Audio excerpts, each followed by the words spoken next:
Pada suatu hari, seorang saudagar yang sangat terkenal kaya akan menggelar pesta besar-besaran dan terbilang cukup mewah. Karena yang mengadakan pesta adalah saudagar kaya, sudah barang tentu yang diundang juga dari kalangan orang-orang kaya. Tapi beda dengan Abu Nawas, meskipun dirinya bukan orang kaya, tapi ia adalah seorang tokoh yang sangat terkenal.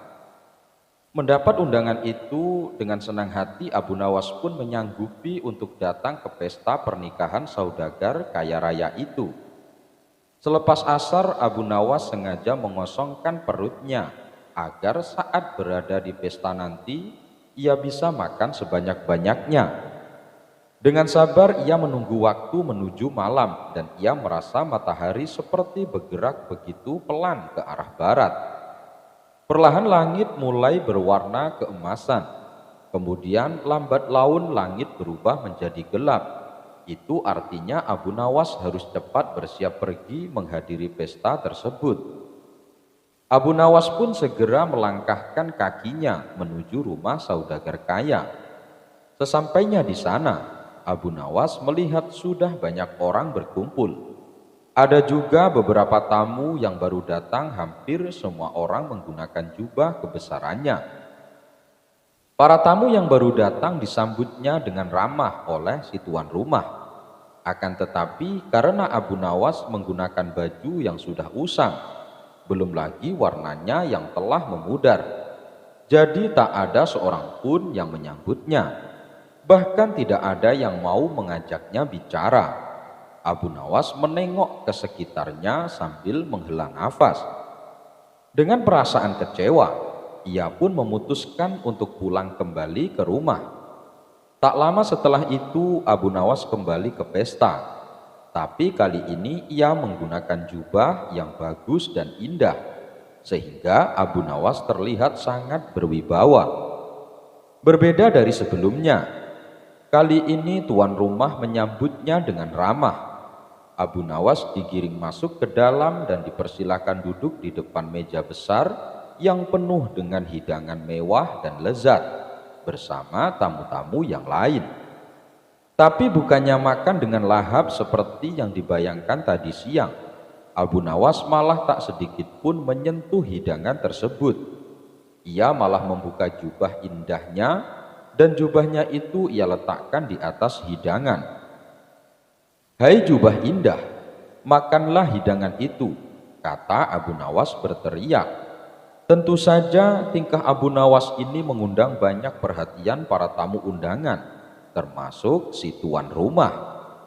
Ia memandangnya dengan heran, lalu Abu Nawas kembali berkata, "Tadi waktu aku pertama ke sini memakai baju usang, tidak ada seorang pun yang menyapa ataupun menyambutku, apalagi sampai mengajakku makan.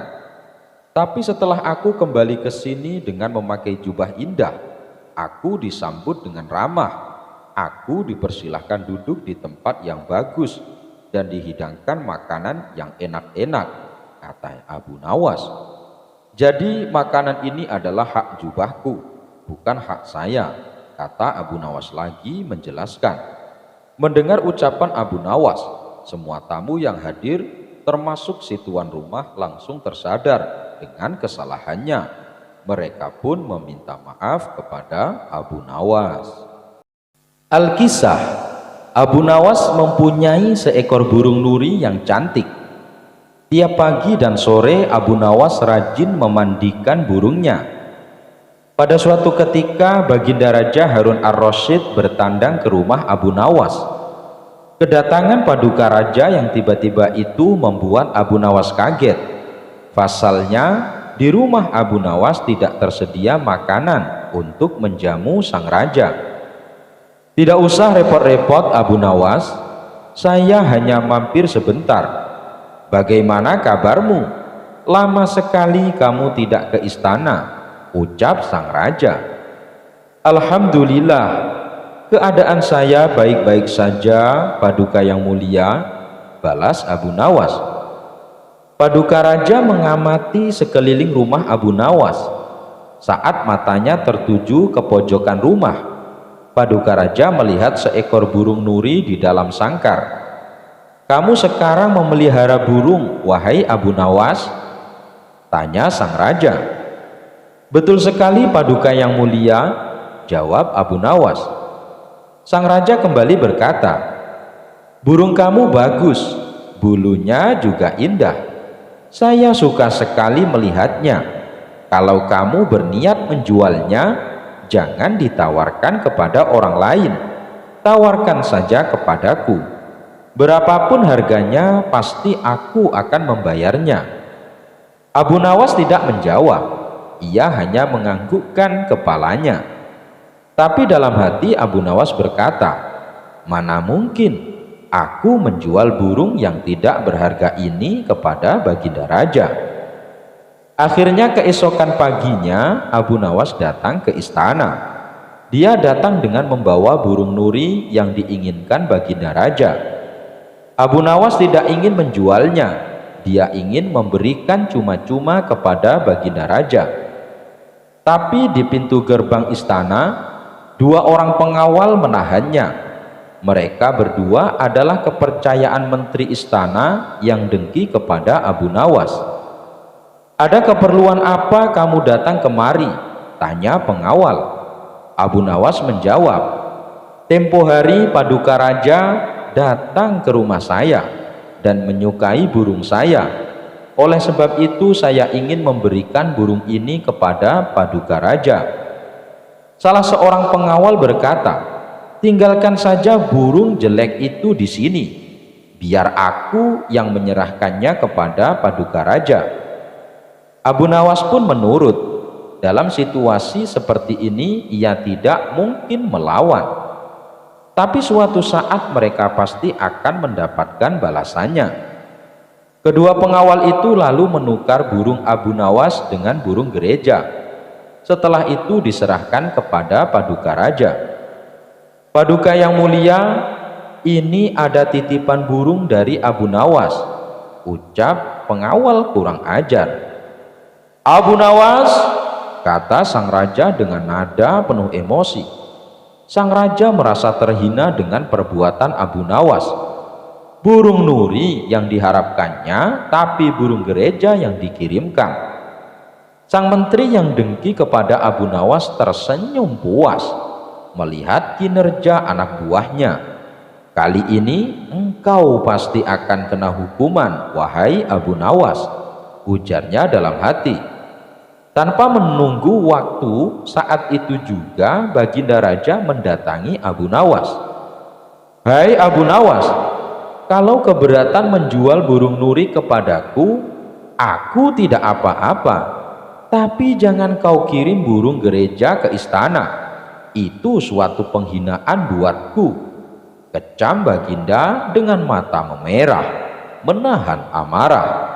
Abu Nawas kaget mendengar perkataan Paduka Raja.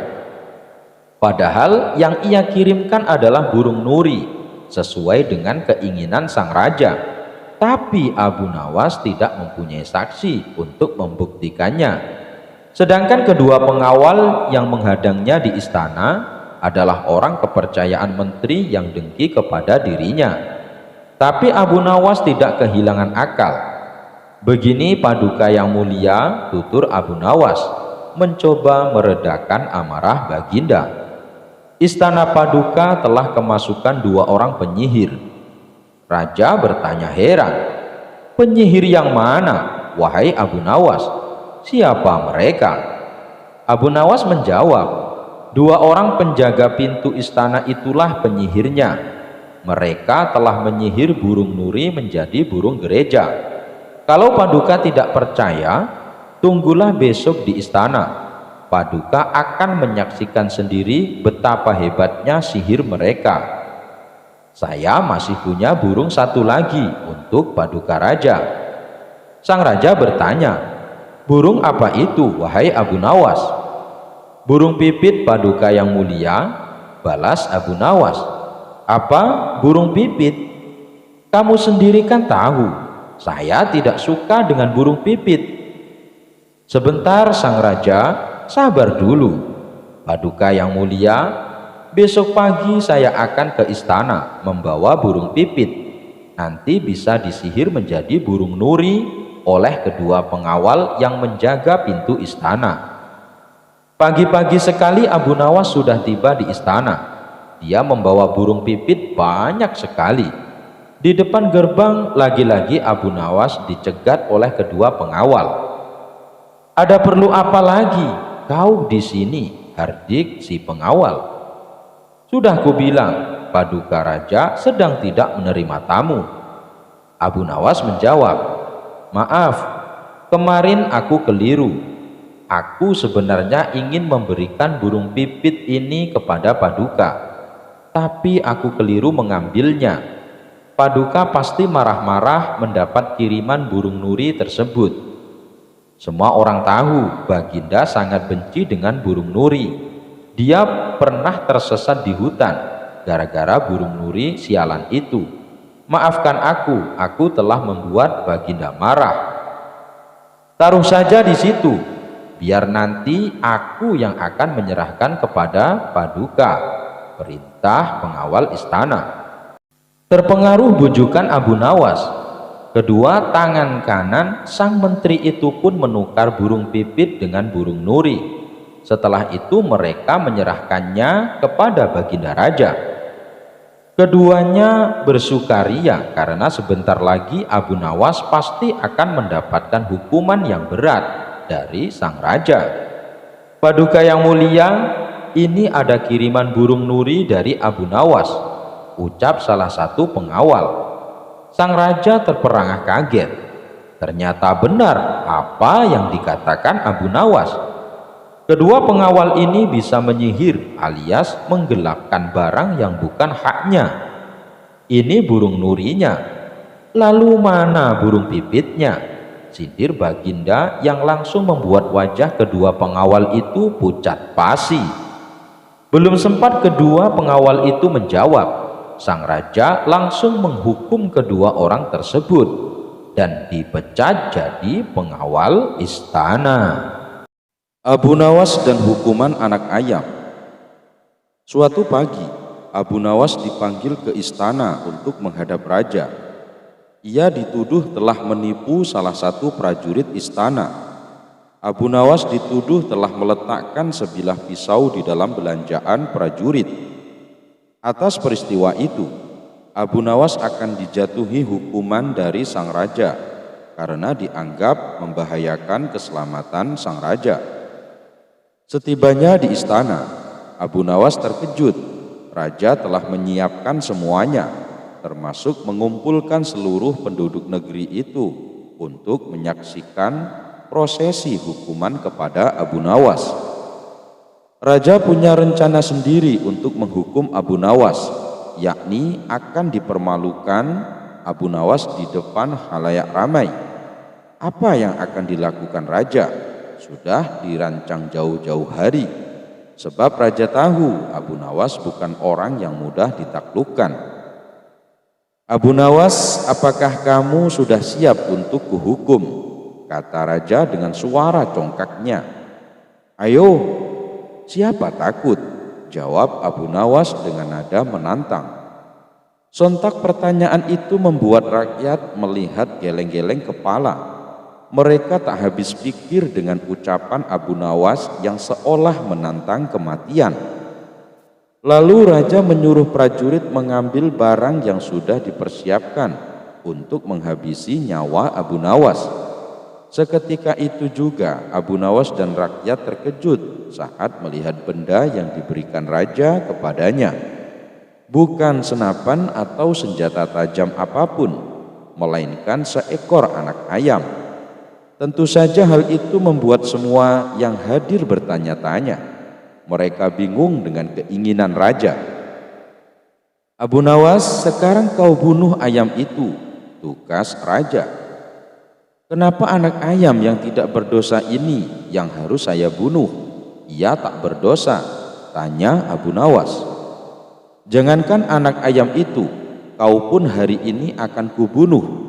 Aku akan membunuhmu sendiri dengan cara yang sama dengan caramu membunuh anak ayam itu," kata raja. Mendengar itu, Abu Nawas terkejut akan rencana raja. Sejenak Abu Nawas berpikir, seandainya ia mencekik anak ayam itu hingga mati, maka ia pun akan dicekik pula hingga mati.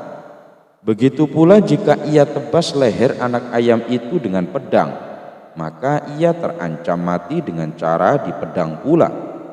Lantas bagaimana caraku membunuh anak ayam ini dengan cara yang mustahil tidak bisa ditiru sang raja, katanya dalam hati. Setelah beberapa saat berpikir, Abu Nawas mengambil anak ayam itu.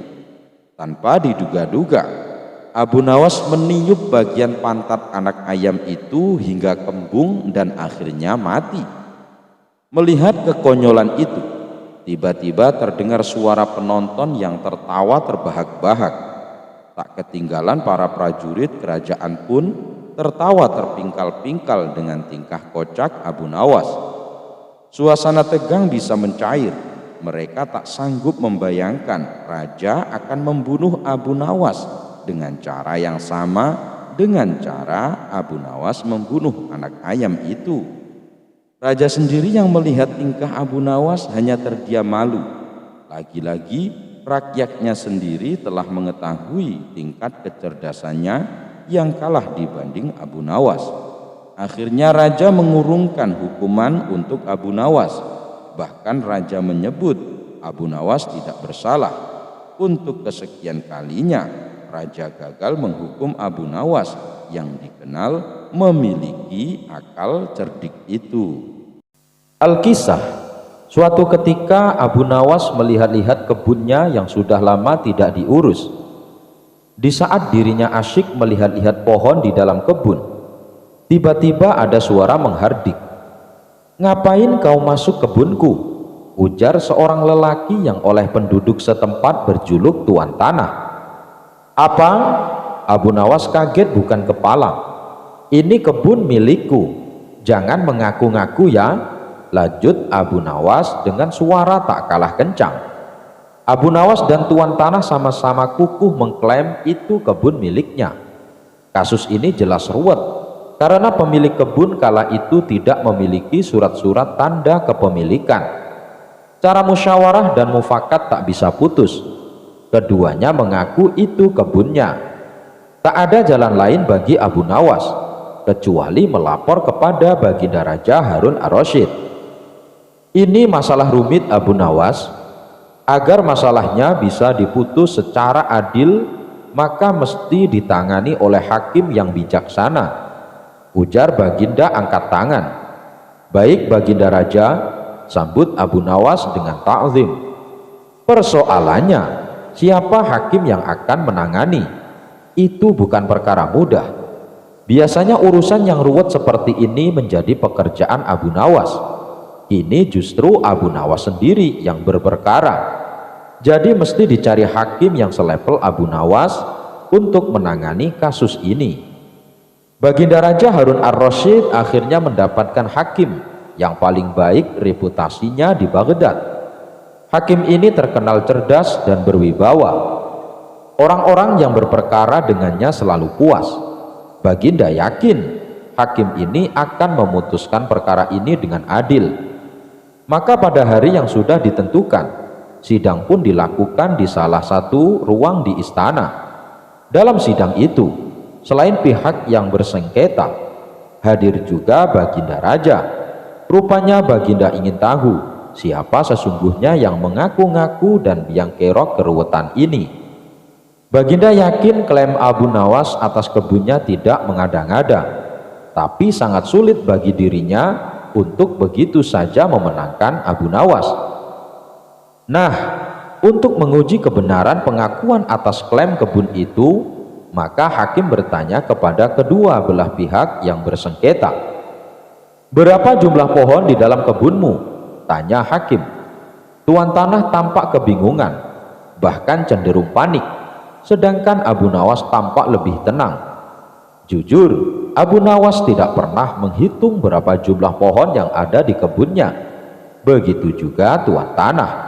Lagi pula, siapa yang sudi menghitung pohon di kebun? Bagaimana Anda mengakui itu kebun Anda, sementara Anda tidak kenal dengan kebun sendiri? Kata hakim. Tuan tanah menunduk dalam-dalam. Ia tampaknya grogi berat. Di tengah tekanan hakim itu, Abu Nawas masih sempat mengapungkan senyum di bibirnya. Berapa lama Tuan Hakim tinggal di rumah yang Tuan miliki sekarang? Abu Nawas balik bertanya. Sejak beberapa tahun yang lalu, jawab hakim yang tak mengira akan mendapat balasan pertanyaan. Lalu Abu Nawas bertanya lagi, berapa jumlah genting di rumah Tuan? Hakim ganti yang gelagapan. Ia tidak mampu menjawabnya. Hakim itu lalu berkata, kebenaran ada di pihakmu, katanya kepada Abu Nawas diiringi senyum kecut dan wajah pucat pasi Tuan Tanah. Bisa ditebak wajah pucat Tuan Tanah itu. Begitu hakim mengetuk palu memenangkan Abu Nawas, maka hukum dari Baginda Raja sudah pasti menanti. Hakim yang terkenal adil dan bijaksana ini mengakui terkadang kecerdasan dan kejeniusan bisa patah oleh argumen. Saya belum pernah kalah kecuali dengan satu orang, yaitu Abu Nawas. Ujar hakim mengakui kehebatan Abu Nawas. Setelah itu Tuan Tanah langsung digelandang ke penjara. Enak saja mengaku-ngaku kebun milik orang lain. Abu Nawas dalam kesehariannya dikenal sangat sederhana. Ia tak menyimpan barang-barang berharga di rumahnya. Sebab setiap kali mendapat hadiah dari Raja Harun ar-Rasyid, ia selalu membaginya dengan orang di sekitarnya yang membutuhkan. Tak sedikit pun uang yang dibelanjakan untuk membeli barang-barang berharga. Ia hanya menyisakan uangnya untuk makan dan kebutuhan dasar lainnya. Abu Nawas selalu mensyukuri apa yang dimilikinya, meski hanya sedikit. Suatu malam, seorang pencuri masuk ke rumahnya dengan cara merusak pintu belakang rumah. Tindakan pencuri itu diketahui Abu Nawas. Tapi apa yang dilakukan Abu Nawas? Bukannya memukul dan menangkap pencuri, ataupun berteriak agar para tetangganya terbangun dan menangkap pencuri itu. Tapi justru ia mencari tempat persembunyian. Setelah masuk ke dapur, pencuri itu mulai mencari barang-barang berharga di rumah Abu Nawas dengan mengendap-endap. Ia mulai membuka lemari, laci, dan melihat-lihat kolong di bawah tempat tidur. Tapi ia tak menemukan satupun barang berharga. Tak ada uang, tak ada emas, guci keramik, ataupun barang-barang berharga lainnya. Pencuri itu tak putus asa. Ia kembali memeriksa ulang setiap ruangan yang ada di rumah Abu Nawas untuk memastikan bahwa ia telah menggeledah semua tempat yang ia duga terdapat barang berharga. Sampai suatu ketika ia melihat sebuah kotak besar di dalam suatu ruangan yang sebelumnya tidak sempat ia periksa. Pencuri itu langsung membayangkan di kotak itulah barang-barang berharga disimpan. Dengan hati-hati, pencuri itu membuka kotak. Tapi betapa kagetnya ketika yang ada di dalam kotak itu adalah Abu Nawas, yang tak lain si pemilik rumah. Abu Nawas pun terkaget-kaget. Secara spontan pencuri itu bertanya, "Hei, apa yang kamu lakukan di dalam kotak ini?" "Saya bersembunyi dari kamu," jawab Abu Nawas. "Kenapa begitu?" tanya si pencuri. "Saya malu padamu karena saya tak memiliki apa-apa untuk diberikan kepadamu. Itulah kenapa aku bersembunyi di kotak ini," jawab Abu Nawas lagi.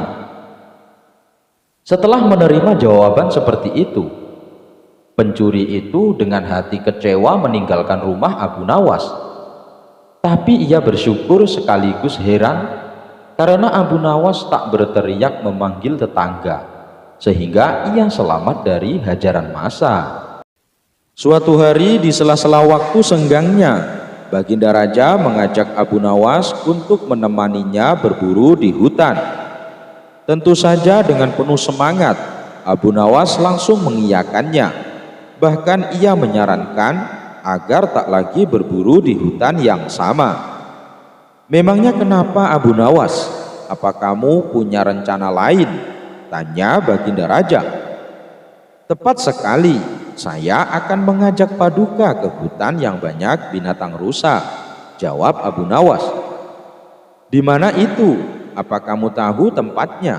tanya Baginda Raja kembali. "Tentu saja Paduka, tapi perjalanannya lumayan jauh," jawab Abu Nawas. "Tidak masalah, aku punya 2 kuda putih. Nanti aku akan memberimu 1, balas Baginda Raja. Sontak Abu Nawas kaget mendengarnya, karena kuda putih yang Baginda Raja sebutkan merupakan kuda kerajaan yang paling gagah dan sangat cepat larinya, dan hanya orang-orang tertentu saja yang diperkenankan menungganginya. "Apa Paduka serius?" tanya Abu Nawas memastikan. "Ya, saya serius. Tapi kalau ternyata hutan yang kamu ceritakan tidak sesuai dengan kenyataan, kamu akan saya hukum," ancam Baginda Raja. "Tenang saja Paduka, Paduka pasti tak akan kecewa," kata Abu Nawas meyakinkan. Maka pergilah keduanya menuju hutan yang dimaksud Abu Nawas. Karena keduanya mengendarai kuda istimewa, sehingga hanya dalam waktu beberapa jam saja mereka sudah sampai ke hutan yang dituju. Dan ternyata apa yang diceritakan Abu Nawas benar adanya.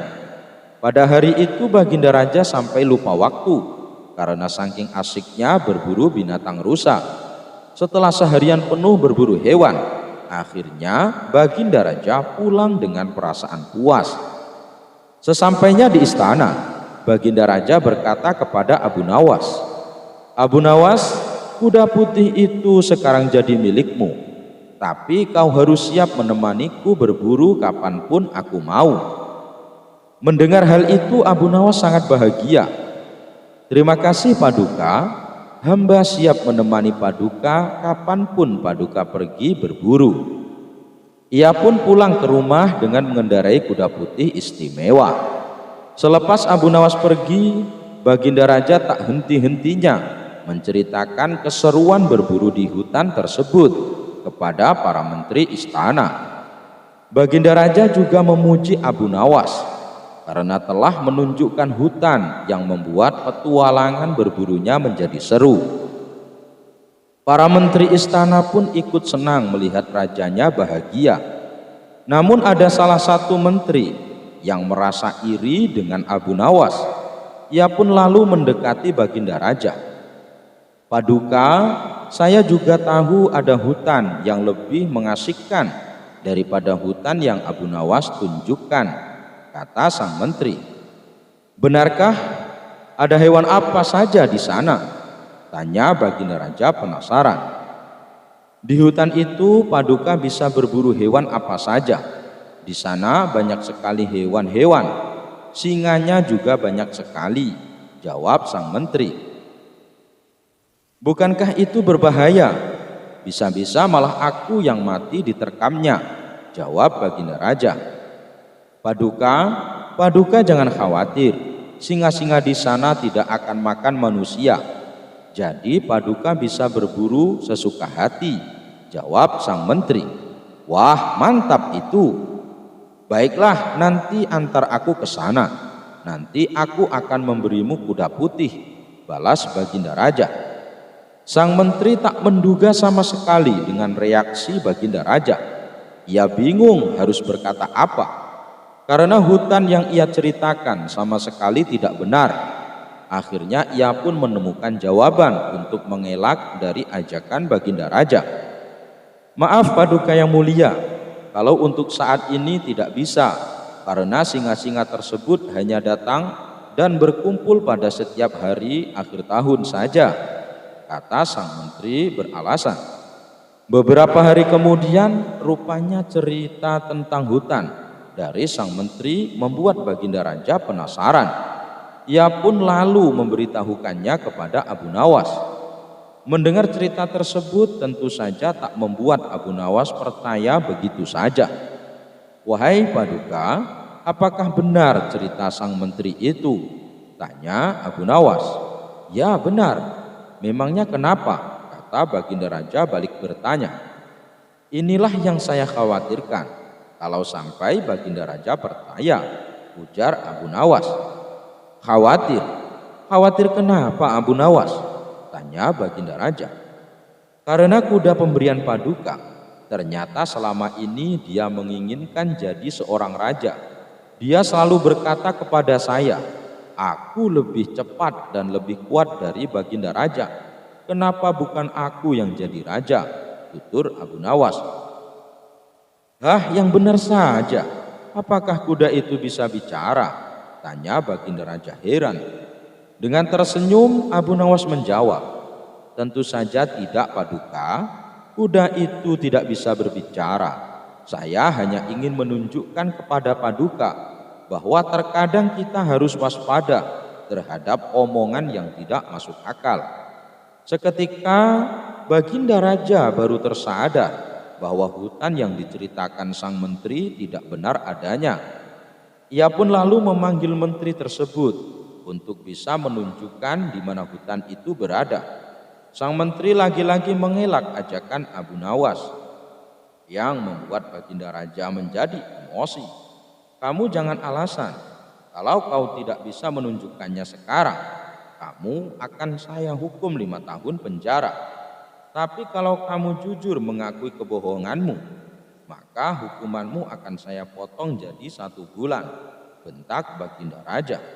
Akhirnya sang menteri mengakui perbuatannya dan mendapat hukuman 1 bulan penjara. Al-Kisah. Suatu hari Baginda Raja memerintahkan para pengawalnya untuk memanggil Abu Nawas ke istana. Dalam waktu tidak terlalu lama, Abu Nawas sudah berada di hadapan Baginda Raja. "Hai, apa kabar Abu Nawas? Sudah lama kau tidak kemari. Apakah aku harus memanggil lebih dulu untuk melepaskan rasa kangenku padamu?" sapa Baginda berbasa-basi. "Kalau Baginda memanggil hamba, pasti ada apa-apanya," ucap Abu Nawas menyindir Baginda Raja. "Benar Abu Nawas, aku dan para menteri yang ada di sini hendak mengajakmu bermain-main sebentar. Santai saja, sekedar untuk menghilangkan stres. Namun demikian, yang namanya permainan tentu saja ada hadiah dan hukumannya. Barang siapa yang bisa melaksanakan perintahku akan dapat hadiah. Sebaliknya, yang gagal tentu saja akan mendapat hukuman." "Apa hadiahnya Baginda Raja? Dan apa pula hukumannya?" tanya Abu Nawas tak sabar lagi mendengarnya. "Hadiahnya sekantung uang dinar emas. Tapi kalau gagal, hukumannya membersihkan kandang kuda selama 3 bulan. Bagaimana? Sesuai kan?" "Oke, perintah Baginda siap hamba laksanakan." "Kalau begitu, dengar dan camkan.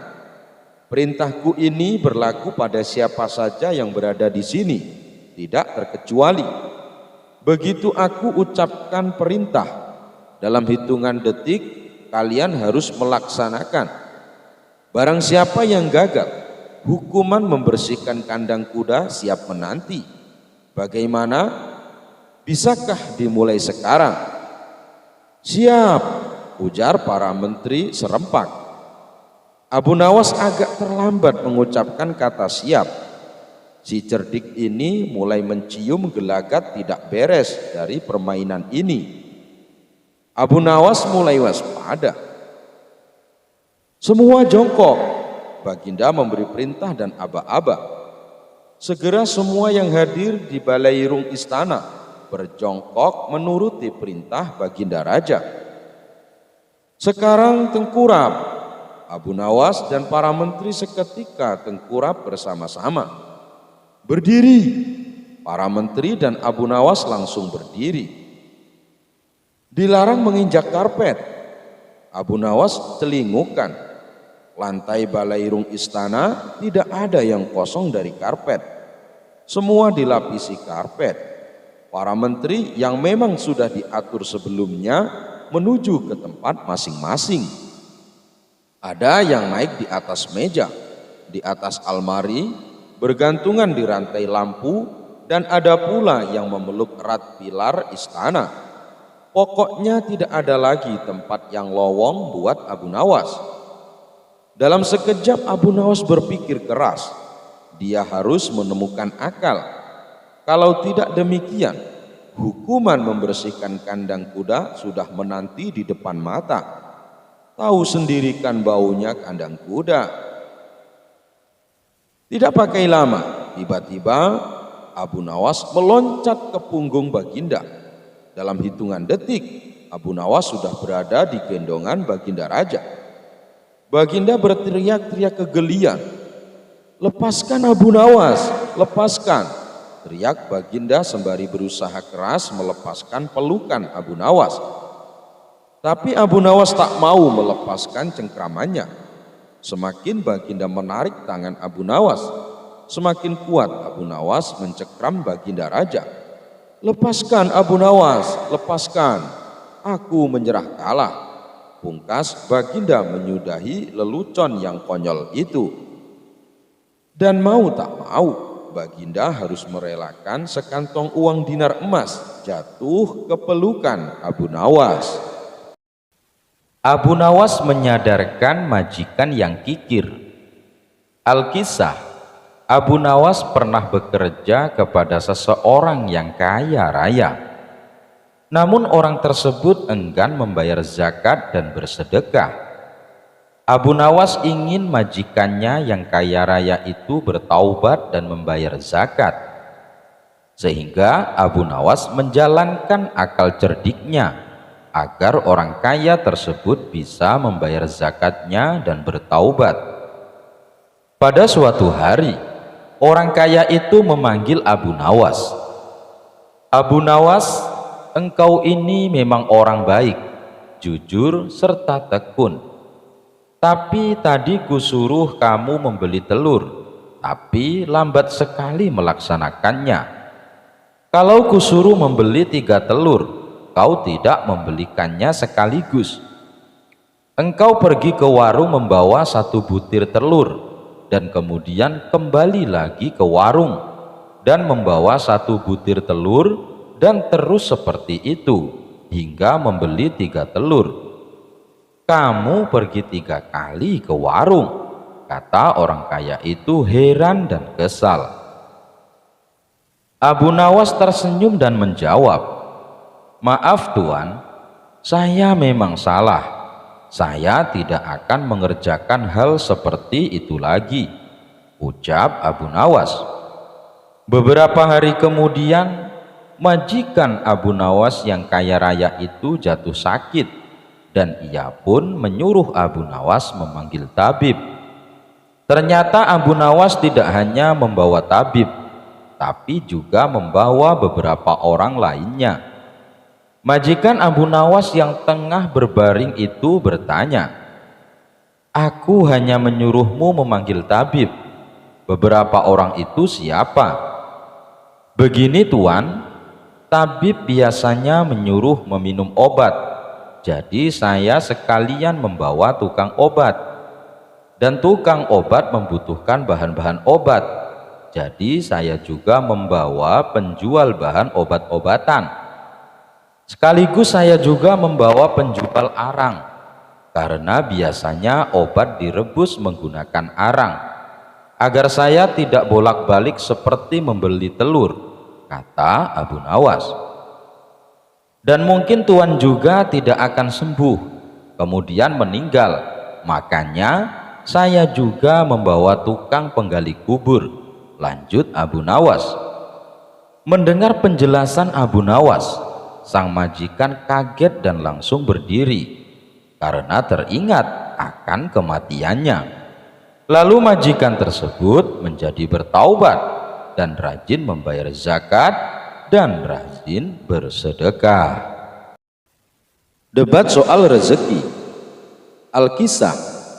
Suatu hari Baginda Raja mengundang beberapa ulama untuk berkumpul di istananya.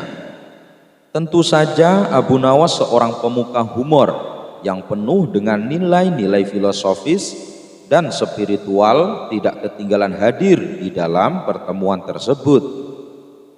Adapun tujuan Baginda Raja mengundang para ulama tak lain untuk membahas tentang berbagai masalah sosial dan hukum-hukum keagamaan. Dengan begitu, sang raja masih tetap bisa menimba ilmu dari para ulama-ulama tersebut. Ulama fikih menyampaikan keilmuannya, ulama tauhid menyampaikan keilmuannya terkait akidah. Begitu juga dengan ulama tasawuf yang menyampaikan keilmuan terkait masalah-masalah spiritual. Setelah para ulama menyampaikan keilmuannya sesuai dengan bidangnya masing-masing, kini tibalah giliran Abu Nawas. Karena bingung harus menyampaikan apa, disebabkan Abu Nawas bukan ulama. Abu Nawas pun berkata, "Ampun Baginda Raja, apa yang ingin Baginda dengar dari saya? Saya rasa para ulama ini sudah menyampaikan semuanya." "Kalau begitu sekarang giliran waktunya tanya jawab," ungkap sang raja. Baginda Raja kemudian bertanya kepada Abu Nawas, "Abu Nawas, apa yang kau ketahui mengenai rezeki?" Abu Nawas kemudian menjawab, "Kita semua kan meyakini bahwa rezeki datangnya dari Allah Subhanahu wa Ta'ala, sebagaimana dalam firman-Nya, dan tidak ada suatu binatang melata pun di bumi, melainkan Allah lah yang memberi rezekinya, dan Dia mengetahui tempat berdiam binatang itu dan tempat penyimpanannya. Semuanya tertulis dalam kitab yang nyata, Lauhil Mahfuz." Al-Quran, Surat Hud ayat 6. Rezeki itu bisa datang dari mana saja Baginda Raja. Kita sebagai manusia cukup bertawakal dengan benar, niscaya rezeki akan datang kepada kita. Lakukan yang menjadi bagianmu, selanjutnya biar Allah Subhanahu wa Ta'ala yang mengurus lainnya.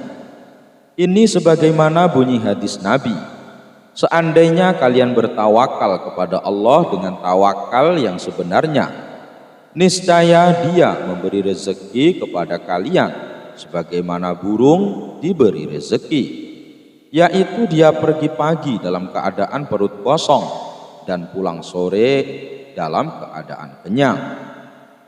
Ternyata pandangan Abu Nawas mengenai rezeki tidak sependapat dengan para ulama yang hadir. "Wahai Abu Nawas, seandainya seekor burung tidak keluar dari sangkarnya, bagaimana mungkin ia akan mendapatkan rezeki?" tanya salah satu ulama. "Untuk mendapatkan rezeki dibutuhkan usaha kerja keras Abu Nawas. Rezeki itu tidak datang sendiri, melainkan harus dicari dan didapatkan melalui sebuah usaha." Begitu kata ulama yang lain. Tetapi Abu Nawas bersikeras dengan pendapatnya, sehingga terjadilah sedikit perdebatan di antara mereka. Abu Nawas kemudian berkata, "Begini saja, besok kita kumpul lagi di sini dan buktikan pendapat kalian di hadapan Baginda Raja." Para ulama ini kemudian sepakat dengan usulan Abu Nawas. Setelah mereka semua pulang, tanpa sengaja mereka melewati sebuah desa yang penduduknya sedang panen buah kurma. Kemudian terbesitlah niatan para ulama untuk membantu warga. Setelah selesai dengan pekerjaannya, para ulama mendapatkan imbalan beberapa buah kurma. Mereka senang bukan kepalang. Pada keesokan harinya, para ulama datang ke istana Baginda Raja, dan ternyata Abu Nawas sudah ada di sana. Salah satu dari ulama kemudian berkata kepada Baginda Raja, "Ampun Baginda Raja, kami telah membawa bukti tentang pendapat kami soal rezeki. Kami rasa pendapat Abu Nawas kurang tepat. Justru pendapat kami yang paling tepat." Mendengar itu, Baginda Raja pun kemudian bertanya, "Bukti apa yang kalian bawa?" Para ulama segera menunjukkan beberapa buah kurma dan meletakkannya di hadapan Abu Nawas dan Baginda Raja. "Buah kurma ini kami dapatkan karena kemarin kami bekerja membantu warga panen buah kurma. Jadi mengenai pendapat Abu Nawas yang mengatakan seseorang cukup bertawakal dengan benar, nanti rezeki akan datang sendiri, kami rasa pendapat tersebut kurang tepat, karena rezeki itu harus dicari. Seandainya kami tidak bekerja membantu warga, kurma ini tentu tidak akan sampai pada kami. Sedangkan Abu Nawas kemarin berdiam diri di rumah. Apakah Abu Nawas dapat kurma seperti kami?" "Yang kalian katakan itu benar sekali. Saya sependapat dengan kalian," ungkap sang raja. "Bagaimana denganmu Abu Nawas?" Sambil tersenyum, Abu Nawas kemudian berkata, "Kemarin aku memang hanya diam di rumah seharian karena aku harus mengerjakan tugasku sebagai guru yang mengajar murid-muridku ilmu agama. Dan hari ini saat kalian bercerita tentang kurma, tiba-tiba saya jadi kepingin. Alhamdulillah kalian datang bukan hanya membawa ceritanya saja, tapi juga membawa serta buah kurmanya untukku. Bukankah ini juga bagian dari rezeki yang datang tanpa sebab, sebagaimana yang saya ungkapkan? Cukup tawakal dengan benar kepada Allah Subhanahu wa Ta'ala. Niscaya Allah Subhanahu wa Ta'ala akan beri rezeki. Lakukan yang menjadi tugasmu. Selanjutnya biar Allah Subhanahu wa Ta'ala yang mengurus lainnya. Saya Abu Nawas melakukan tugasku sebagai guru. Lalu Allah Subhanahu wa Ta'ala mengirim kalian membawakan kurma untukku."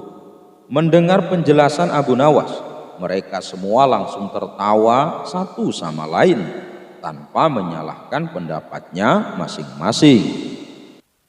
Kejujuran Abu Nawas diuji jin. Selain memiliki kecerdikan, Abu Nawas juga dikenal memiliki kejujuran yang sangat besar. Adalah kaum jin yang masih penasaran dan belum percaya akan kejujuran Abu Nawas. Salah satu jin kemudian ingin menguji Abu Nawas. Suatu hari, Abu Nawas pergi ke hutan untuk menebang pohon yang kemudian akan dijual untuk biaya kebutuhan keluarganya. Seperti biasanya, ia membawa sebuah kapak tua kesayangannya yang akan digunakan untuk menebang. Karena tidak hati-hati ketika bekerja, kapaknya tersebut terlepas dari tangannya lalu terjatuh entah di mana. Abu Nawas pun segera mencari-cari namun tidak kunjung menemukannya. Ia pun duduk merenung dengan perasaan sedih. Karena hanya memiliki satu kapak, ia pun merasa sangat sedih karena tidak bisa melanjutkan pekerjaannya. Dalam perasaan yang sangat sedih itu, tiba-tiba datanglah jin yang menyamar menjadi seorang laki-laki berbaju putih. Jin itu datang dan menggoda Abu Nawas yang kondisinya mulai labil. "Hai Abu Nawas, kenapa kamu terlihat sedih sekali?" tanya jin.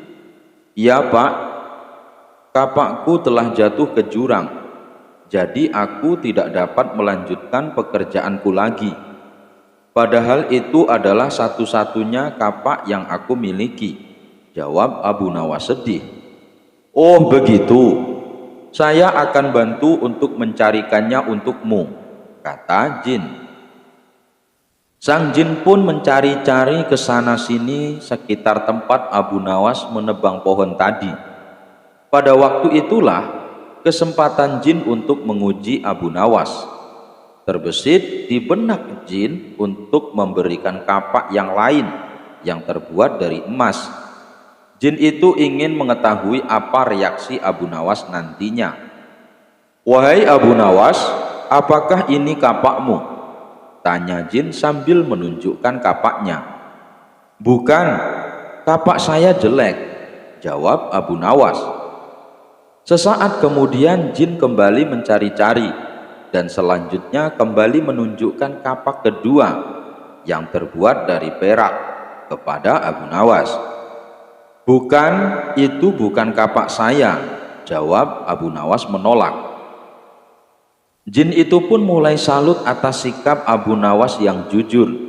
Jin itu berkata, "Hai Abu Nawas, kenapa kamu ini begitu jujur? Kapak yang lebih bagus dari kepunyaanmu?" tanya jin. "Pak, sesungguhnya aku sangat bersyukur atas apa yang aku miliki. Aku tidak ingin mendapatkan sesuatu yang bukan hakku. Bagiku, kapak yang jelek itu adalah milikku. Dengan kapak itulah aku bisa bekerja secara halal dan mendapatkan kayu untuk aku jual," jelas Abu Nawas. "Rasa syukur?" tanya jin heran.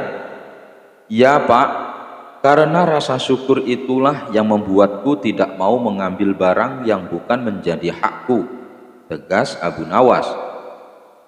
"Wahai Abu Nawas, sesungguhnya kedua kapak emas dan perak ini adalah milikku. Tapi karena engkau telah menunjukkan kejujuranmu yang besar kepadaku, maka ketiga kapak ini aku berikan kepadamu," kata jin sambil memberikan kedua kapak beserta kapak Abu Nawas yang telah hilang tadi. Abu Nawas sangat senang dan kembali bersyukur atas rezeki yang telah diterimanya. Jin itu pun pamit pergi meninggalkan Abu Nawas. Abu Nawas dan pedagang Mesir. Pada suatu hari, seorang pria asal Mesir datang ke Baghdad. Ia membawa barang dagangan dalam jumlah besar. Maklum, ia adalah seorang saudagar. Dalam waktu singkat, dagangannya habis terjual di pasar, dan ia pun berniat kembali pulang ke negerinya.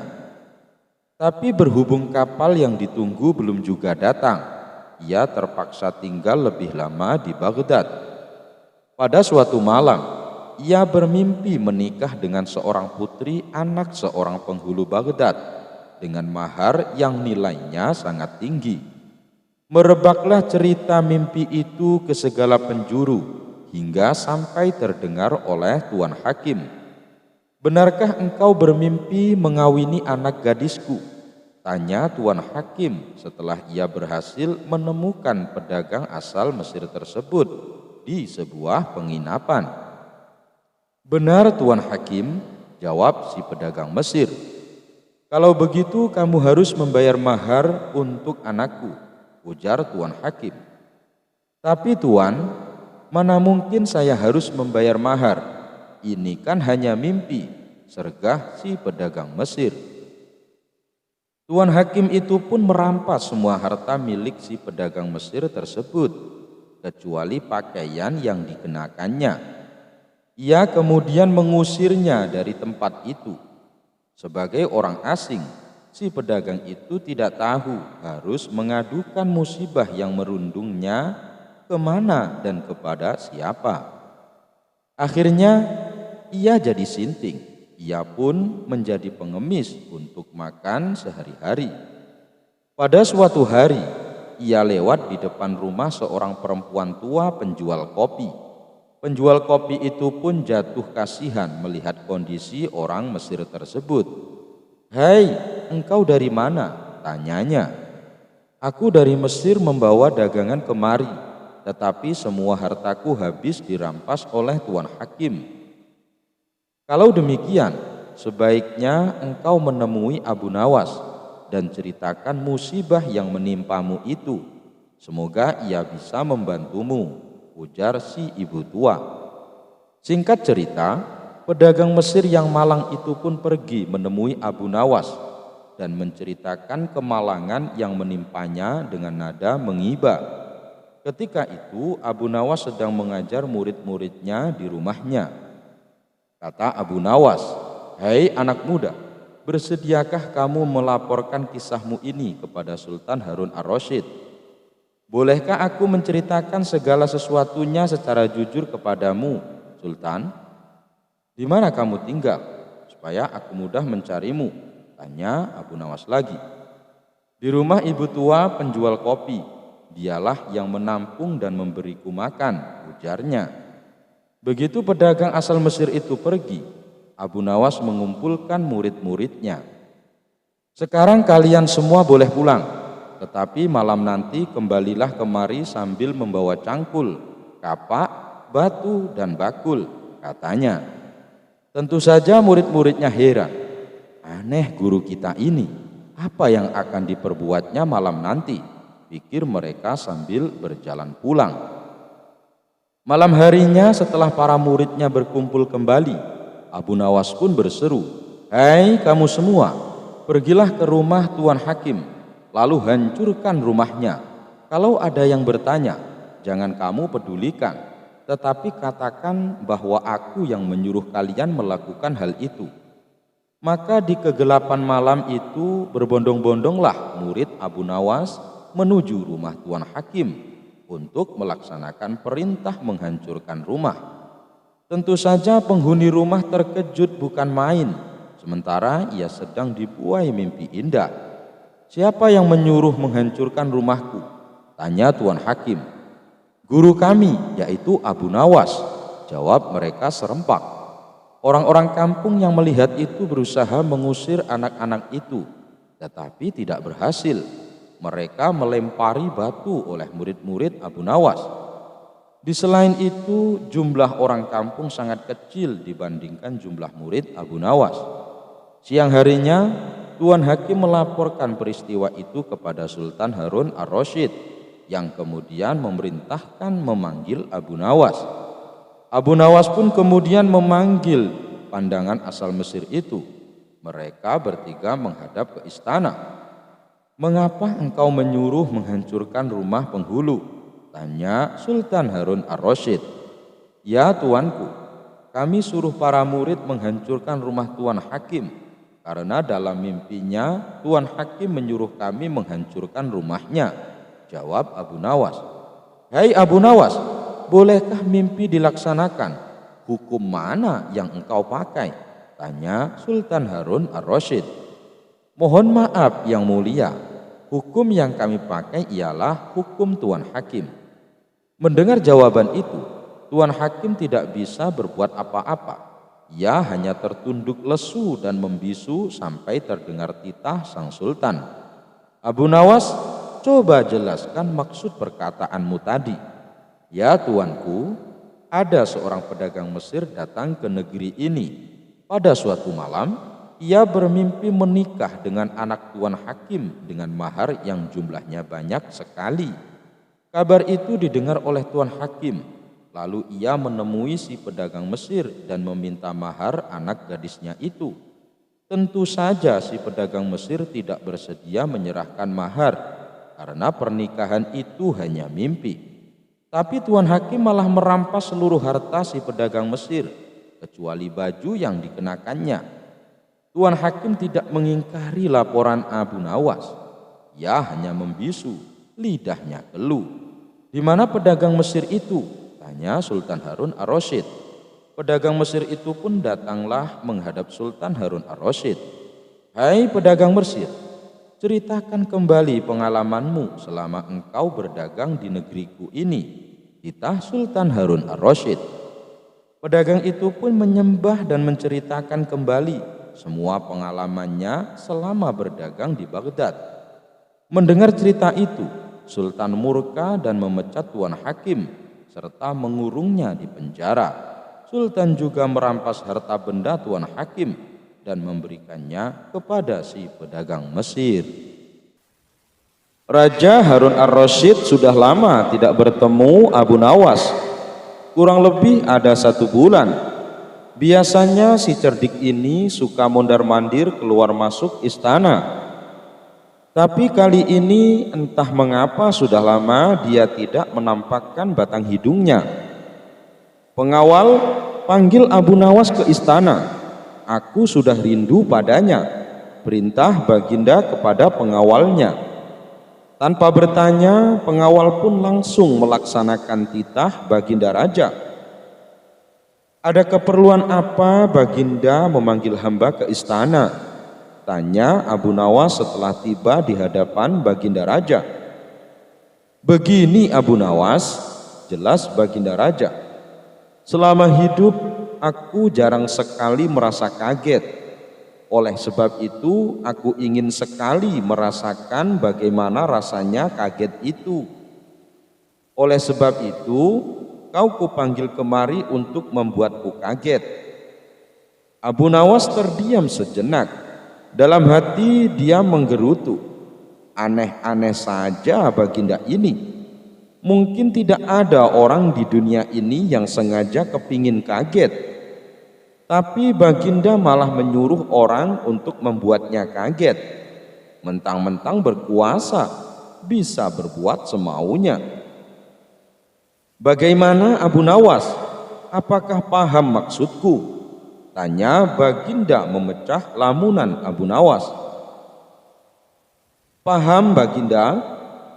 Baginda ingin kaget kan? Abu Nawas berkata terbata-bata. Loh, tidak sekedar kaget. Kalau hanya kaget, sekedar kaget, semua orang bisa. Tapi tugasmu membuatku kaget secara beruntun. Gampangnya habis kaget terus kaget lagi.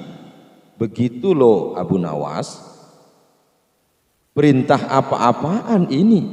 Habis kaget terus kaget lagi. Gumam Abu Nawas dalam hati. Kalau hamba tidak bisa, apa sanksinya Baginda? Akhirnya Abu Nawas memberanikan diri bertanya. Tentu saja ada Abu Nawas.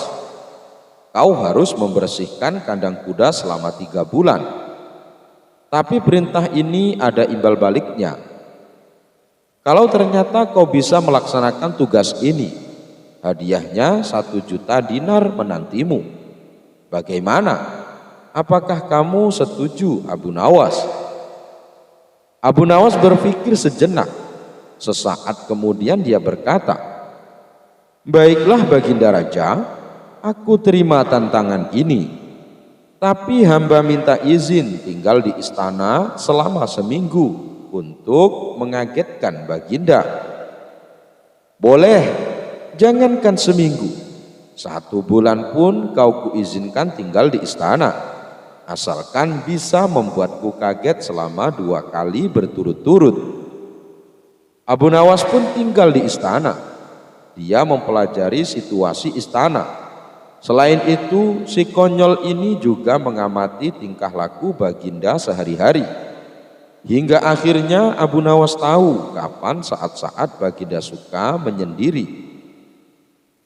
Tepat jam 12 malam, Baginda selalu berada di teras kamar memandangi bintang-bintang di langit. Saat itulah aku akan memanggil dia. Tapi bagaimana caranya agar dia kaget lagi untuk kedua kalinya? Tanya Abu Nawas dalam hati. Dia berpikir keras untuk memecahkan masalah ini. Tiba-tiba Abu Nawas berteriak kegirangan. Aku akan membuat Baginda kaget 2 kali berturut-turut. Rasakan kecerdikan orang desa ini. Tak Abu Nawas.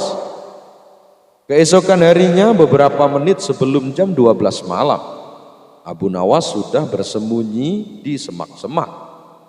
Dia menunggu kemunculan Baginda Raja. Saat yang ditunggu pun tiba. Baginda keluar kamar menuju teras. Baginda lantas berdiri termenung memandangi bintang-bintang di langit. Dengan mengendap-endap, Abu Nawas mendekati Baginda Raja. Ketika jaraknya sudah amat dekat, Abu Nawas berteriak sembari mencubit pinggang Baginda. Karuan saja, Baginda Raja berteriak kaget. "Apa-apaan Abu Nawas? Kau membuatku kaget," kata Baginda spontan. Maaf Baginda, hamba bermaksud mengambil dompet Baginda, tapi salah sasaran. Habis suasananya gelap sekali," jawab Abu Nawas. "Apa? Jadi kau minta izin tinggal di sini untuk mencari kesempatan mencuri hartaku?" Baginda tidak bisa menahan murkanya. "Sabar Baginda, Baginda jangan marah. Baginda belum lupa dengan perjanjian kita kan?" Baginda kaget 2 kali berturut-turut. "Ya apa tidak?" Baginda Raja seketika terdiam mendengarkan penjelasan Abu Nawas. Dia baru sadar kalau telah dikerjai Abu Nawas. Akhirnya mau tidak mau Baginda Raja harus mengeluarkan uang 1 juta dinar untuk diberikan kepada Abu Nawas.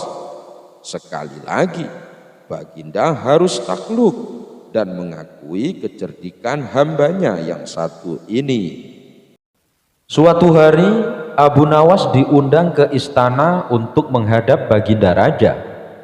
Raja Harun ar-Rasyid bertitah, "Wahai Abu Nawas, aku punya misi yang harus engkau taklukkan." "Misi apa itu yang mulia?"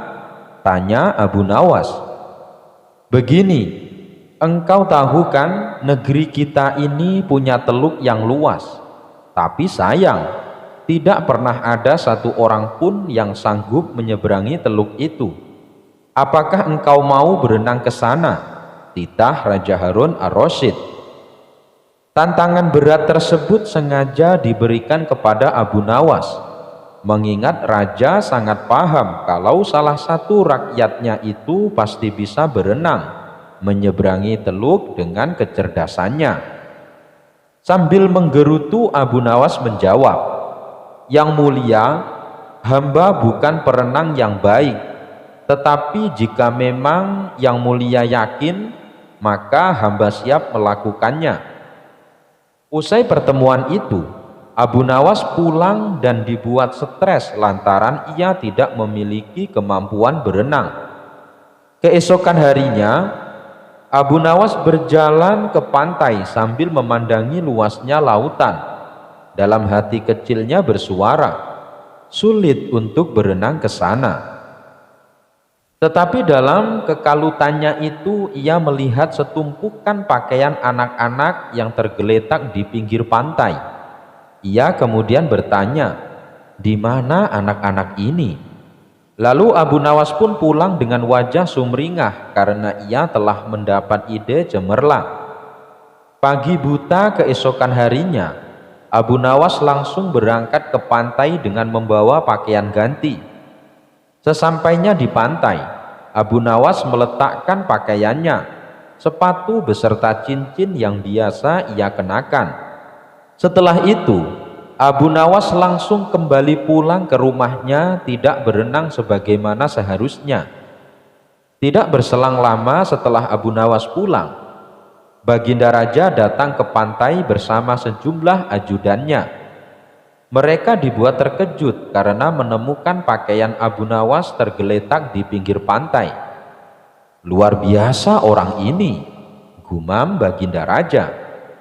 Meski demikian, beberapa ajudan raja ada yang tidak yakin jika Abu Nawas benar-benar berenang menyeberangi lautan. Mereka akhirnya pergi mendatangi rumah Abu Nawas untuk memastikan keberadaannya. Sayang, di rumah Abu Nawas, rombongan raja tersebut hanya bertemu dengan istrinya yang menceritakan keberadaan Abu Nawas. Kemarin ia bercerita kalau ia akan berenang menyeberangi teluk.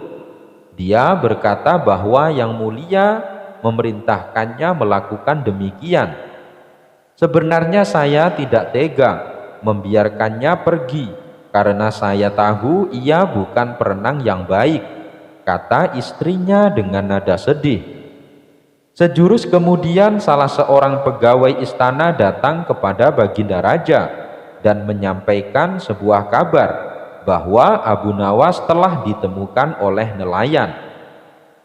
Abu Nawas lalu dijemput oleh rombongan raja di tepi pantai dengan keadaan pura-pura pingsan. Melihat Abu Nawas tidak berdaya, Baginda Raja kemudian berupaya membangunkannya. Beruntung senyuman manis Abu Nawas setelah tersadar membuat lega Baginda Raja, karena Abu Nawas selamat dari maut. "Engkau hebat Abu Nawas," kata Raja Harun ar-Rasyid. Suatu kali Abu Nawas pergi keluar kota untuk menemui sahabat lamanya. Dengan membawa perbekalan seadanya, ia berangkat menuju kota tempat sahabatnya. Singkat cerita, sampailah ia di rumah sahabatnya. "Assalamualaikum," ucap Abu Nawas saat mengetuk pintu rumahnya. Saat pintu rumah dibuka, sahabatnya kaget bercampur bahagia. "Waalaikumsalam Abu Nawas, apa kabarmu?" jawab sahabatnya sambil memeluk Abu Nawas. "Mari silahkan masuk," ajak sahabatnya. Mereka berdua saling melepas rindu dan terlibat perbincangan yang penuh canda tawa. Setelah ngobrol kesana kemari, terdengarlah suara azan asar. "Wahai kawan, saya minta izin sholat di rumahmu," pinta Abu Nawas. "Oh, silahkan Abu Nawas, saya mau keluar sebentar untuk membeli makanan," balas sahabatnya. Abu Nawas lalu ke kamar mandi untuk berwudu. Tapi saat ia akan melaksanakan sholat, ia bingung di mana letak arah kiblat. Mau bertanya kepada sahabatnya, tapi sahabatnya sedang keluar beli makanan. Abu Nawas mencoba menunggu sahabatnya pulang. Lama sudah ia menunggu. Ternyata sahabatnya tak kunjung datang juga. Akhirnya ia memutuskan sendiri kemana arah kiblatnya. Abu Nawas menggelar sajadahnya dan mulai menunaikan sholat. Tidak berapa lama sahabatnya pun datang. Ia tertawa melihat Abu Nawas sholat menghadap arah kiblat yang salah. Setelah Abu Nawas selesai menunaikan sholat, sahabatnya berkata memberitahu, "Hei Abu Nawas, arah kiblatnya bukan ke situ," tutur sahabatnya. "Hah? Apakah arah sholatku salah?" tanya Abu Nawas. "Tidak, hanya saja arah sajadah kamu yang salah," jawab sahabatnya. "Kalau begitu tegur saja sajadahku, jangan aku," balas Abu Nawas. Keduanya pun tertawa bersama-sama. "Ya sudah, mari kita sholat berjamaah. Habis itu kita baru makan-makan," ajak Abu Nawas kepada sahabatnya. Kisah penampilan suci. Suatu hari ada seorang rohib berpenampilan layaknya orang suci. Namun ia terlihat kebingungan beberapa kali. Ia mondar-mandir tepat di depan rumah Abu Nawas. Karena merasa kasihan, Abu Nawas lalu menyapanya. "Wahai tuan, sepertinya Anda bukan orang sini. Siapa Anda?" tanya Abu Nawas. "Ya, saya berasal dari negeri seberang. Saya adalah seorang rohib," jawab orang tersebut. "Rohib? Apa itu rohib?" tanya Abu Nawas. "Rohib itu adalah orang yang bertugas untuk membimbing manusia menuju surga," jawab orang itu kembali. "Oh, tapi dari tadi saya perhatikan Anda terlihat sedang kebingungan. Sudah beberapa kali Anda mondar-mandir tepat di depan rumah saya. Memangnya Anda mau kemana?" tanya Abu Nawas. "Saya mau ke pasar, tapi tidak tahu jalannya," ujar sang rohib. Mendengar jawaban itu, Abu Nawas menahan tawa. "Bagaimana bisa Anda membimbing manusia ke surga kalau arah ke pasar saja Anda tidak tahu?" celetuk Abu Nawas. Mendadak muka sang rahib berubah menjadi sewot. Ia langsung pergi meninggalkan Abu Nawas. Abu Nawas dan 9 ekor keledai. Suatu hari saat Abu Nawas sedang duduk santai, kemudian datanglah seorang tamu ke rumahnya. Tamu tersebut merupakan saudagar yang paling kaya di kampung. "Hai Abu Nawas, aku ada pekerjaan untukmu," kata saudagar itu. "Pekerjaan apa, Tuan?" tanya Abu Nawas. "Begini Abu Nawas, aku ingin membeli 9 ekor keledai. Nanti kamu yang mengantarkan keledai tersebut sampai ke rumahku," kata saudagar itu. "Oh, itu sih pekerjaan mudah, Tuan," jawab Abu Nawas. Maka mereka berdua pun pergi ke pasar hewan untuk membeli 9 ekor keledai. Setelah transaksi selesai, saudagar itu berpesan kepada Abu Nawas, "Abu Nawas, bawalah 9 ekor keledai ini sampai ke rumahku. Awas, jangan sampai ada yang hilang." "Jangan khawatir Tuan, semuanya dijamin beres," ucap Abu Nawas. Kemudian saudagar itu pulang terlebih dahulu, sementara Abu Nawas masih mengatur 9 keledainya. Setelah semuanya dirasa sudah siap, lalu Abu Nawas menunggangi salah satu keledai.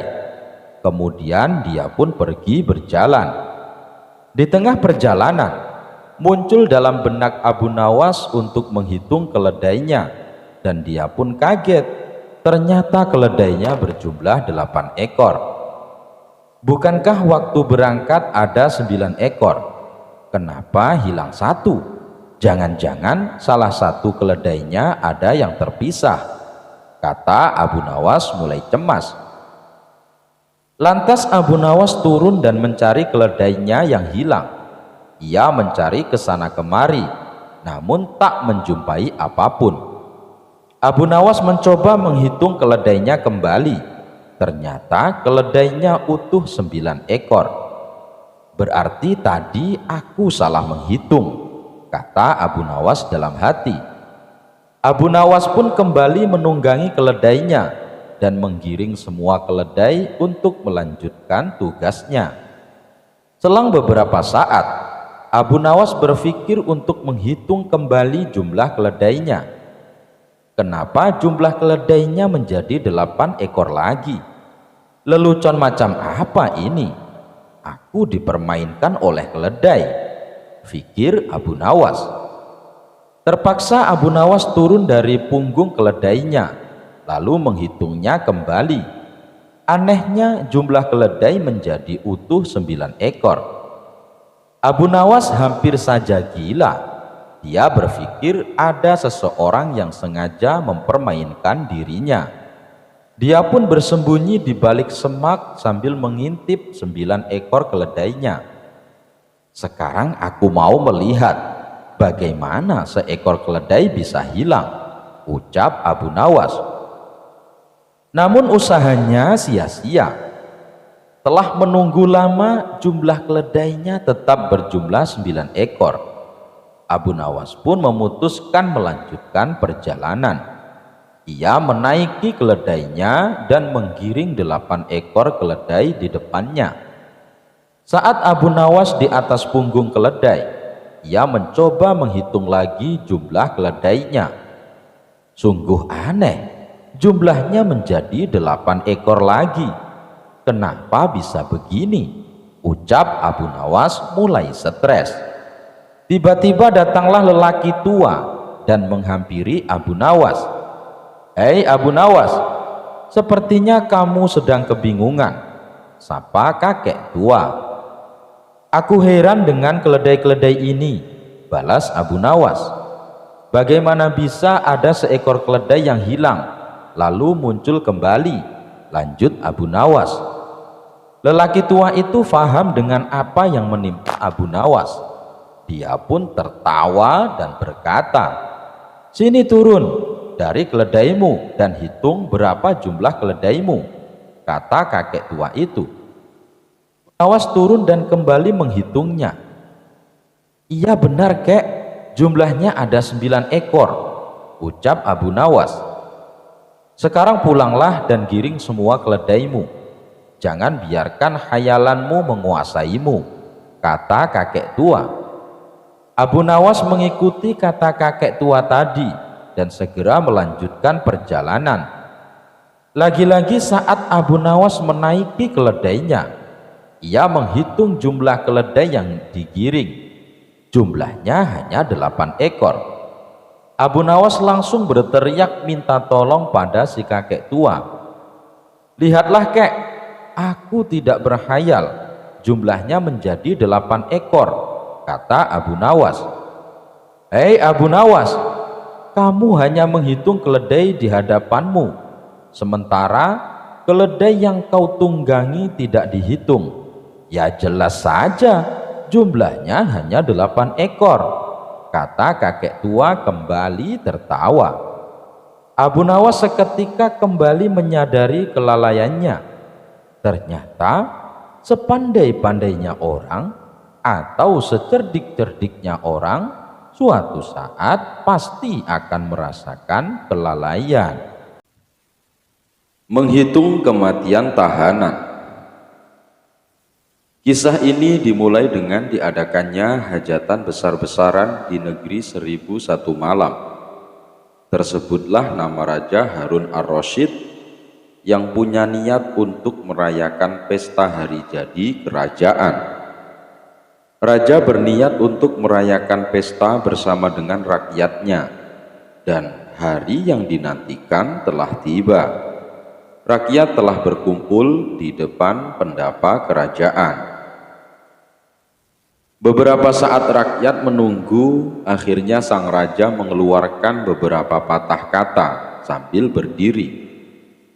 Wahai rakyatku, dengarkanlah, aku akan memberikan hadiah kepada fakir miskin. Di hari perayaan ini, aku juga memberi pengampunan bagi para tahanan berupa keringanan hukuman.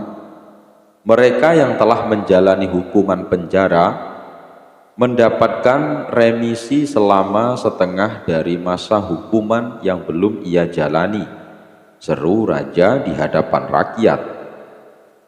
Rakyat sangat gembira mendengar pengumuman yang langsung disampaikan oleh baginda tersebut. Sukaria, gelak tawa, dan sendau gurau sambil menyantap makanan dan minuman yang telah disiapkan untuk acara pesta tersebut. Beberapa saat kemudian, acara dilanjutkan dengan pemberian hadiah yang dilaksanakan oleh para pegawai kerajaan. Hadiah diberikan kepada fakir miskin. Setelah semua fakir miskin mendapatkan bagiannya, kemudian baginda memanggil para tahanan satu persatu. Giliran pertama jatuh kepada seorang tahanan yang bernama Sofyan. Maka raja mengajukan pertanyaan. Siapa namamu? Tanya baginda raja. Nama hamba Sofyan Paduka yang mulia, jawab tahanan tersebut. Sofyan, berapa lama hukuman yang telah divonis untukmu? Tanya baginda.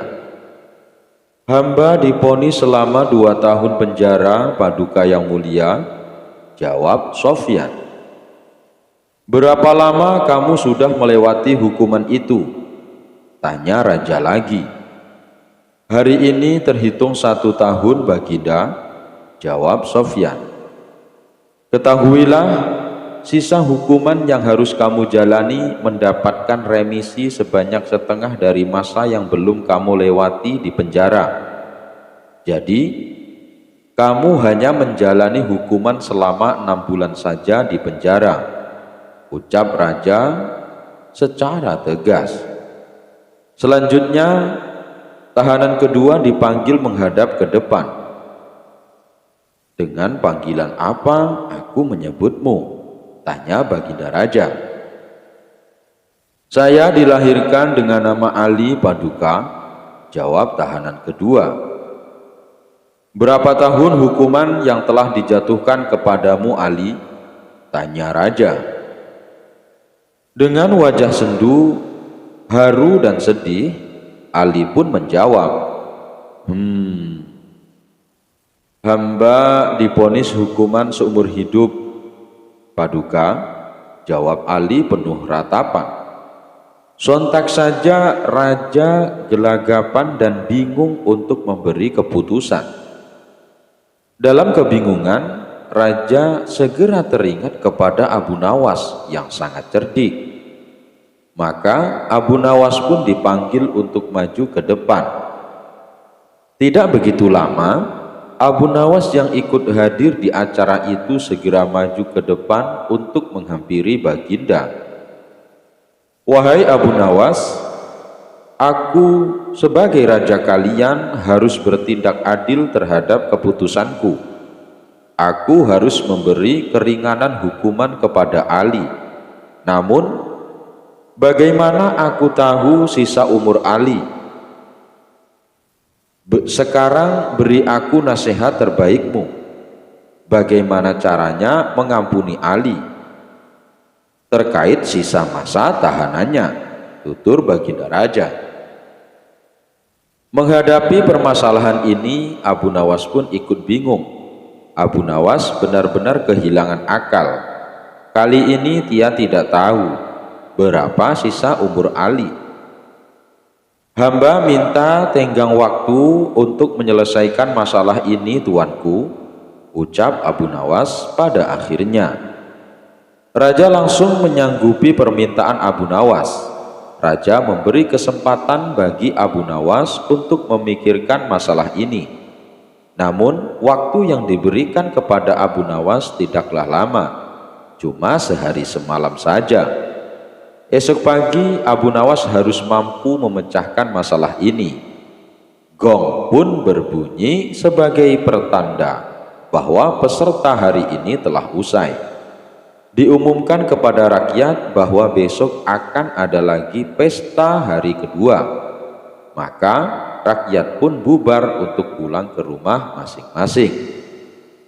Tiba di rumahnya, Abu Nawas berpikir sangat keras. Hingga larut malam, ia tidak bisa memejamkan mata. Hingga suatu saat, Abu Nawas pun tersenyum, kemudian memejamkan matanya. Pagi telah tiba. Abu Nawas segera berangkat menuju pendapa istana setelah menyelesaikan sholat subuh. Rakyat telah berkumpul lagi di pendapa istana. Abu Nawas pun maju ke depan untuk menghampiri raja dan tahanannya. Abu Nawas, apakah sudah ditemukan caranya? Tanya raja kepadanya. Mudah saja, tuanku. Bebaskan Ali dari hukuman pada hari ini. Esok hari penjarakan ia. Lusa dan seterusnya demikian juga. Penjarakan lagi dan bebaskan lagi selama sehari. Hal ini berlaku sepanjang hayat Ali, tutur Abu Nawas. Luar biasa, benar sekali engkau, Abu Nawas. Karena jasamu kali ini aku akan memberimu hadiah. Pengawal, bawa kemari sekantong keping emas, berikan kepada Abu Nawas. Perintah Baginda diiringi kegembiraan. Setelah pesta bubar, Abu Nawas dan rakyat pulang ke rumah mereka. Abu Nawas pulang membawa sebagian hadiah yang ia terima, karena sebagian telah ia bagikan kepada yang berhak. Kabar tentang kecerdikan Abu Nawas dalam menyelesaikan masalah kian tersebar. Nama Abu Nawas pun mulai dikenal hampir seluruh penduduk Baghdad. Meskipun cara menyelesaikannya sangat unik dan tak lazim, tapi selalu memberikan keputusan yang adil. Tidak ada pihak yang dirugikan. Dan cara inilah yang membuatnya semakin dikenal dan dicintai oleh banyak orang. Dimanapun tempat, Abu Nawas selalu jadi perbincangan, termasuk para menteri istana yang tak henti-hentinya saling memuji kecerdasan Abu Nawas. Kala itu sang raja belum mengenal Abu Nawas, namun nama Abu Nawas selalu saja ia dengar dari para menterinya ketika mereka sedang duduk berbincang-bincang. Rasa penasaran pun hinggap di benak Baginda. Memangnya siapakah sih Abu Nawas? Batin Baginda dalam hati. Ia pun kemudian bertanya kepada para menterinya, adakah di antara kalian yang paham dengan Abu Nawas? Mendengar pertanyaan Baginda Raja, hampir seluruh menterinya berdiri, menunjukkan bahwa mereka paham dengan Abu Nawas. Saya penasaran dengan Abu Nawas. Adakah yang tahu di mana rumahnya? Tanya Baginda Raja. Saya tahu Baginda, kata salah satu menterinya. Baiklah, sekarang juga antarkan aku ke sana. Suruh pengawal dan prajurit untuk menyiapkan kudanya. Setelah semuanya siap, rombongan kerajaan langsung berangkat menuju rumah Abu Nawas. Mereka mulai memasuki kota di mana rumah Abu Nawas berada. Hadirnya rombongan kerajaan ke kota membuat suasana heboh. Para penduduk berduyun-duyun mendekati rombongan, hanya sekedar untuk melihat sosok Baginda Raja Harun ar-Rasyid. Sementara Abu Nawas yang sedang asik duduk di rumah diberitahu oleh tetangganya kalau raja dan rombongan istana akan mendatangi rumahnya, dan sekarang mereka sudah memasuki gerbang kota. Ada maksud apa Baginda mulia ingin menemuiku? Tanya Abu Nawas dalam hati. Ia pun segera keluar rumah melihat arakan-arakan rombongan istana dengan melilitkan handuk di kepala layaknya sorban. Abu Nawas berdiri di pinggir jalan bersama orang-orang.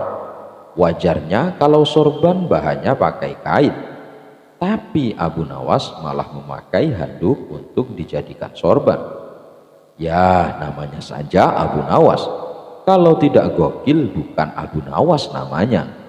Namun justru penampilannya yang nyeleneh inilah yang menyita perhatian sang raja saat rombongan kerajaan melintas di depan Abu Nawas. Sang raja sempat ketawa. Ia pun tertarik dengan penampilannya dan memerintahkan prajuritnya untuk membawa Abu Nawas ke hadapannya. Siapa kamu? Tanya sang raja. Beberapa menteri di sampingnya membisikkan kepada Baginda kalau orang itulah yang bernama Abu Nawas. Namun jawaban yang diberikan Abu Nawas bikin Baginda melongo. Saya ini Dewa Bumi Paduka yang mulia. Baginda Raja tak kalah cerdik dengan jawaban Abu Nawas. Nah, lantaran kamu adalah Dewa Bumi, tentunya kamu bisa membesarkan mata prajuritku yang sifit ini. Kalau kamu tidak bisa, kamu akan dihukum pancung. Rupanya Abu Nawas lebih cerdik lagi. Berarti Baginda ini tidak memahami apa yang saya maksud. Aku ini Dewa Bumi dan bukan Dewa Langit.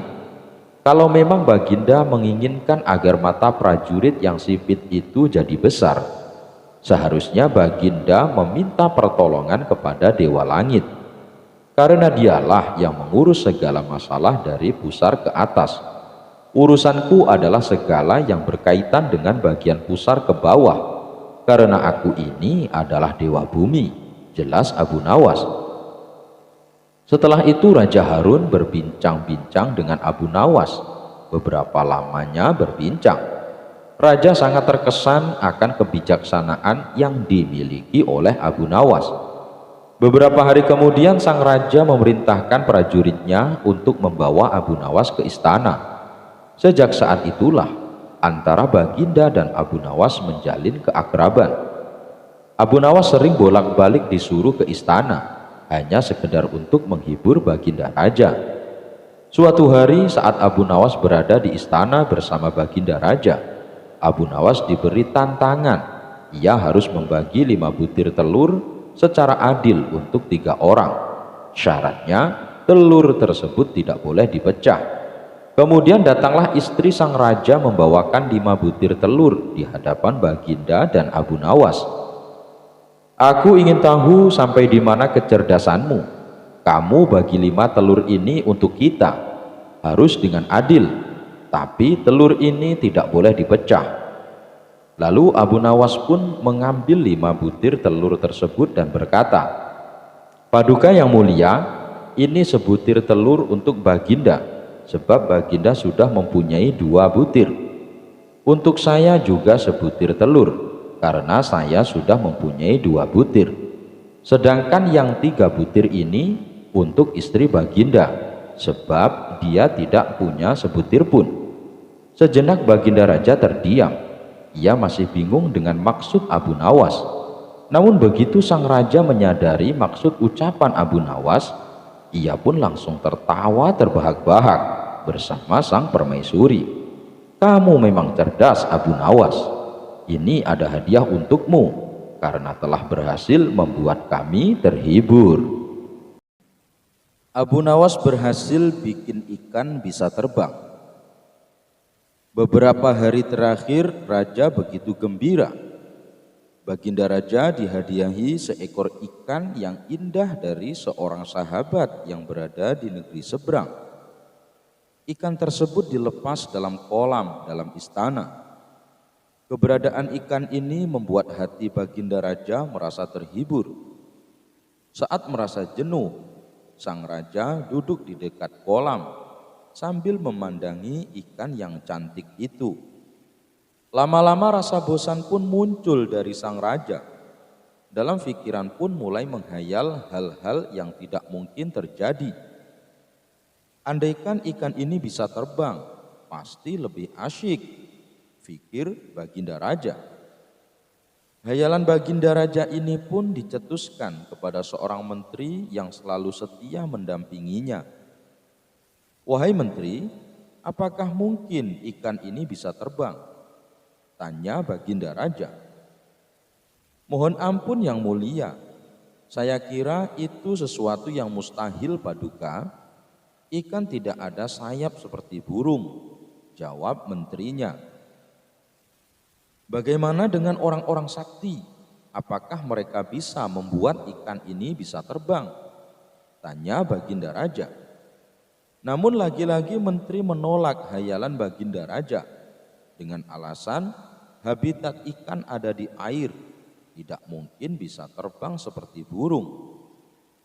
Mendengar jawaban menterinya itu, Baginda Raja hanya terdiam sambil sesekali menarik napas dalam. Tentu saja menteri tidak ingin melihat rajanya kecewa dan bersedih. Ia pun memiliki ide untuk memecahkan kebuntuan obrolan itu. "Yang mulia, kita panggil saja Abu Nawas. Dia kan terkenal cerdik. Kita suruh saja dia membuat ikan paduka bisa terbang," usul sang menteri. Usulan itu dianggap masuk akal oleh sang raja. Ia pun meminta menterinya segera memanggil Abu Nawas. "Betul juga katamu itu. Cepat panggil Abu Nawas kemari," titah Baginda Raja. Singkat cerita, Abu Nawas pun menghadap Baginda Raja. "Ampun yang mulia, ada gerangan apa Paduka memanggil hamba?" tanya Abu Nawas. "Begini Abu Nawas, aku ada perintah untukmu. Jika kamu berhasil melakukannya, aku akan memberikan hadiah 1.000 dinar untukmu," kata Baginda Raja. Tentu saja Abu Nawas terkejut. Uang yang ditawarkan begitu banyak dari biasanya. Tanpa berpikir lagi, Abu Nawas mengiyakan permintaan raja. "Siap Paduka, hamba siap melaksanakan perintah Paduka," kata Abu Nawas penuh semangat. Baginda Raja pun menjelaskan apa yang akan dilakukan Abu Nawas. Begitu juga Abu Nawas tergiur dengan hadiah besar tanpa peduli dengan apa yang akan diperintahkan raja. Baginda Raja pun mengajak Abu Nawas menuju kolam taman istana. "Kamu lihat ikan dalam kolam itu. Aku ingin ikan itu bisa terbang," perintah Baginda Raja. Sontak Abu Nawas pucat pasi dan berkeringat dingin atas titah Baginda Raja. Permintaan Baginda Raja itu tidak mungkin bisa terjadi. Maksud yang mulia, saya membuat ikan ini bisa terbang, tanya Abu Nawas. Baginda Raja pun mengiyakan, membuat Abu Nawas makin ketakutan. Sebab bukan lagi hadiah yang banyak yang terlintas di pikirannya, tapi hukuman yang akan didapatnya. Sebab sebelumnya raja akan selalu menyiapkan hukuman bila Abu Nawas gagal melaksanakan perintahnya. Kenapa diam Abu Nawas? Kamu kan sudah menyanggupi. Ingat Abu Nawas, kamu gagal, hukuman menantimu. Ayo lakukan tugasmu, desak Baginda Raja. Ampun beribu ampun Paduka. Berilah hamba waktu seminggu untuk menyelesaikan tugas ini Paduka, pinta Abu Nawas. Baginda Raja pun memberikan waktu seminggu sesuai penawaran Abu Nawas. Abu Nawas pun diminta pulang. Namun tugas raja ini membuat Abu Nawas banyak merenung, meratapi hukuman yang menunggunya. Karena tidak kunjung mendapatkan solusi, hampir saja Abu Nawas putus asa dan pasrah dengan hukuman yang akan diterima. Di tengah kebuntuan itu muncul ide cemerlang, membuat Abu Nawas kembali sumringah. Abu Nawas pun bergegas menuju istana Baginda Raja dengan memegang kertas kecil mirip sayap. Bagaimana Abu Nawas? Apakah engkau sudah siap? Tanya Baginda Raja. Tentu Paduka yang mulia, jawab Abu Nawas penuh percaya diri. Keduanya pun menuju kolam taman istana, tempat ikan berada. Mendapatkan kabar Abu Nawas sudah siap membuat ikan peliharaan raja bisa terbang, membuat para menteri heboh. Luar biasa Abu Nawas, pasti dia mempunyai ilmu sihir, celetuk salah satu menteri. Setelah tiba di kolam, Abu Nawas segera mengangkat ikan dan menempelkan kertas berbentuk sayap ke tubuh ikan tersebut. Hei Abu Nawas, untuk apa itu? Tanya Baginda Raja. Ini Paduka, ini adalah sayap ajaib Paduka. Hewan apapun kalau ditempel dengan sayap ini pasti bisa terbang, jawab Abu Nawas. Pernyataan Abu Nawas membuat yang hadir di istana merasa takjub. Saat semua mata tertuju kepadanya, Abu Nawas langsung melemparkan ikan ke udara. Sesaat ikan itu terlihat seperti terbang. Tidak beberapa lama, ikan itu langsung mengarah ke tanah hingga menghantam batu. Ikan itu pun akhirnya mati. Melihat apa yang dilakukan Abu Nawas membuat Baginda Raja murka. Hei Abu Nawas, bukan saja telah gagal membuat ikan itu terbang, tapi kau sudah membuat ikanku mati, hardik Baginda Raja. Tunggu dulu Paduka yang mulia, bukankah Paduka sudah melihat sendiri bagaimana ikan itu tadi sudah terbang ke atas, timpal Abu Nawas. Betul, tapi ikan saya jatuh dan mati, protes Baginda Raja. Iya, itu bukan salah saya yang mulia. Yang mulia hanya memerintahkan membuat ikan itu terbang. Tapi yang mulia tidak memerintahkan mengajari ikan itu agar mendarat dengan selamat, ilah Abu Nawas. Raja pun hanya menggeleng-gelengkan kepala melihat kecerdikan Abu Nawas. Kali ini raja mengalami dua kerugian. Pertama, harus membayar hadiah 1000 dinar kepada Abu Nawas. Yang kedua, ikan kesayangannya mati. Abu Nawas pun pulang dengan membawa 1000 dinar. Suatu hari Abu Nawas dipanggil Baginda Raja. Abu Nawas, kata Baginda Raja Harun ar-Rasyid memulai pembicaraan. Hamba Paduka yang mulia, kata Abu Nawas penuh ta'zim. Aku ingin curhat tentang suatu problem. Kiranya akan mengganggu hubungan dua negara bila tidak cepat teratasi. Aku benar-benar memerlukan bantuanmu, kata Baginda Raja bersungguh-sungguh. Gerangan apakah yang bisa hamba lakukan untuk paduka yang mulia?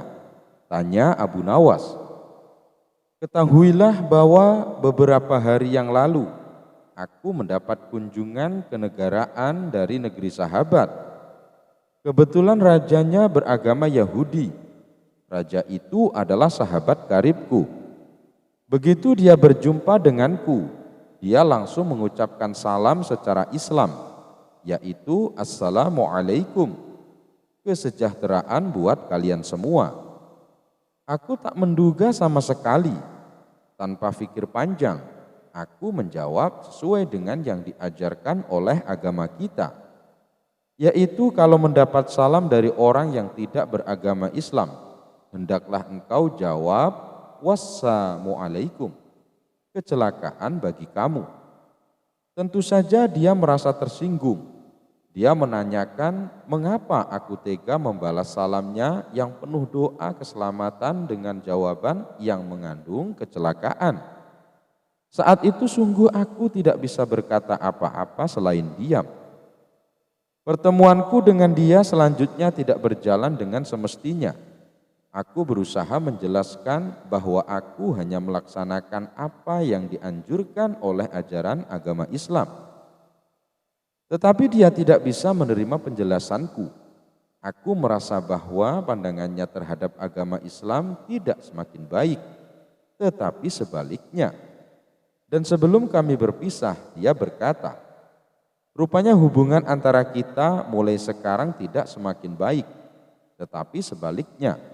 Namun bila engkau mempunyai alasan lain yang bisa aku terima, kita akan tetap bersahabat. Kata baginda menjelaskan dengan wajah yang amat murung. Kalau hanya itu persoalannya, mungkin hamba bisa memberikan alasan yang dikehendaki raja sahabat paduka itu yang mulia, kata Abu Nawas meyakinkan baginda raja. Mendengar kesanggupan Abu Nawas, baginda amat riang. Beliau berulang-ulang menepuk pundak Abu Nawas. Wajah baginda yang semula gundah gulana seketika itu berubah cerah. Cepat katakan, wahai Abu Nawas, jangan biarkan aku menunggu, kata baginda tak sabar. Baginda yang mulia, memang sepantasnya lah kalau Raja Yahudi itu menghaturkan ucapan salam keselamatan dan kesejahteraan kepada baginda raja. Karena ajaran Islam memang menuju keselamatan dari siksa api neraka dan kesejahteraan yaitu surga. Sedangkan Raja Yahudi itu tahu baginda adalah orang Islam. Bukankah Islam mengajarkan tauhid, yaitu tidak menyekutukan Allah dengan yang lain, juga tidak menganggap Allah mempunyai anak. Ajaran tauhid ini tidak dimiliki oleh agama-agama lain, termasuk agama yang dianut Raja Yahudi, sahabat paduka yang mulia. Ajaran agama Yahudi menganggap Uzair adalah anak Allah, seperti orang Nasrani beranggapan Isa anak Allah. Maha suci Allah dari segala sangkaan mereka. Tidak pantas Allah mempunyai anak. Sedangkan orang Islam membalas salam dengan ucapan wassalamualaikum, kecelakaan bagi kamu, bukan berarti kami mendoakan kamu agar celaka. Tetapi semata-mata karena ketulusan dan kejujuran ajaran Islam yang masih bersedia memperingatkan orang lain atas kecelakaan yang akan menimpa mereka bila mereka tetap berpegang teguh pada keyakinan yang keliru itu. Yaitu tuduhan mereka bahwa Allah yang Maha Pengasih mempunyai anak. Abu Nawas menjelaskan. Seketika itu kegundahan baginda Raja Harun ar-Rasyid sirna. Kali ini saking gembiranya, baginda Raja menawarkan Abu Nawas agar memilih sendiri hadiah apa yang disukai. Abu Nawas bersedia menerima hadiah, asal pemberian itu dihibahkan ke panti asuhan anak-anak yatim dan lansia. Menampar pipi raja. Pada suatu hari, Abu Nawas singgah di rumah kenalannya, seorang Yahudi. Di sana tengah berlangsung permainan musik yang meriah. banyak orang yang menonton sehingga suasana begitu meriah. Semua tamu yang hadir terlibat dalam permainan musik indah itu, termasuk Abu Nawas yang baru saja masuk. Ada yang bermain kecapi, ada yang menari-nari dan sebagainya. Semuanya bersukacita. Ketika para tamu sudah kehausan, tuan rumah menyuguhkan kopi kepada para hadirin. Masing-masing mendapat secangkir kopi, termasuk Abu Nawas. Ketika Abu Nawas hendak meminum kopi itu, dia ditampar oleh si Yahudi. Namun karena sudah terlanjur larut dalam kegembiraan, hal itu tak dia hiraukan dan diangkatnya lagi cangkirnya. Tapi lagi-lagi ditampar. Ternyata tamparan yang diterima Abu Nawas pada malam itu cukup banyak, sampai acara selesai sekitar pukul 2 dini hari. Di tengah jalan baru terpikir oleh Abu Nawas, jahat benar perangai Yahudi itu, main tampar aja. Kelakuan seperti itu tak boleh dibiarkan berlangsung lama di Baghdad. Tapi apa dayaku hendak melarangnya, pikirnya dalam hati. Aha, aku ada akal, gumam Abu Nawas selanjutnya. Keesokan harinya Abu Nawas menghadap Raja Harun ar-Rasyid di istana. Tuanku, ternyata di negeri ini ada suatu permainan yang belum pernah hamba kenal. Sangat aneh, lapor Abu Nawas. Di mana tempatnya? Tanya Baginda Raja. Di tepi hutan sana Baginda, kata Abu Nawas. Mari kita lihat, ajak Baginda Raja. Nanti malam kita pergi berdua saja dan tuanku memakai pakaian santri, ucap Abu Nawas. Setelah sholat Isya, maka berangkatlah Baginda dan Abu Nawas ke rumah Yahudi itu. Ketika sampai di sana, kebetulan si Yahudi sedang asyik bermain musik dengan teman-temannya, maka Baginda pun dipersilahkan duduk. Ketika diminta untuk menari, Baginda menolak sehingga dia dipaksa dan ditampar pipinya kanan kiri. Sampai di situ Baginda baru sadar bahwa dia telah dipermainkan oleh Abu Nawas. Tapi apa daya, dia tak mampu melawan orang sebanyak itu. Maka menarilah Baginda sampai keringat membasahi seluruh tubuhnya yang gendut itu. Setelah itu barulah diedarkan kopi kepada semua tamu. Dan melihat hal itu, Abu Nawas meminta izin untuk keluar ruangan dengan alasan akan pergi ke kamar mandi untuk kencing. Biar Baginda merasakan sendiri peristiwa itu, karena salahnya sendiri tak pernah mengetahui keadaan rakyatnya dan hanya percaya kepada laporan para menteri, pikir Abu Nawas dalam hati. Selambi meluncur pulang ke rumahnya. Tatkala hendak mengangkat cangkir kopi ke mulutnya, Baginda ditampar oleh seorang Yahudi itu. Ketika dia hendak mengangkat kopi cangkirnya lagi, dia pun terkena tamparan lagi, begitu seterusnya. Hingga Baginda belum pernah mencicipi barang sedikit saja kopi yang disuguhkan. Pada pagi harinya, setelah bangun tidur, Baginda Raja Harun ar-Rasyid memerintahkan seorang pelayan istana untuk memanggil Abu Nawas. Wahai Abu Nawas, baik sekali perbuatanmu tadi malam. Engkau biarkan diriku dipermalukan seperti itu, kata Baginda. Mohon ampun wahai Baginda Raja, pada malam sebelumnya hamba telah mendapat perlakuan yang sama seperti itu. Apabila hal itu hamba laporkan secara jujur, pasti Baginda takkan percaya. Dari itu hamba bawa Baginda ke sana agar mengetahui dengan kepala sendiri perilaku rakyat yang senonoh itu, jawab Abu Nawas membela diri. Baginda tak bisa membantah ucapan Abu Nawas, lalu disuruhnya beberapa pengawal untuk memanggil si Yahudi itu. Wahai Yahudi, apa sebabnya engkau menampar aku tadi malam? Tanya Baginda marah.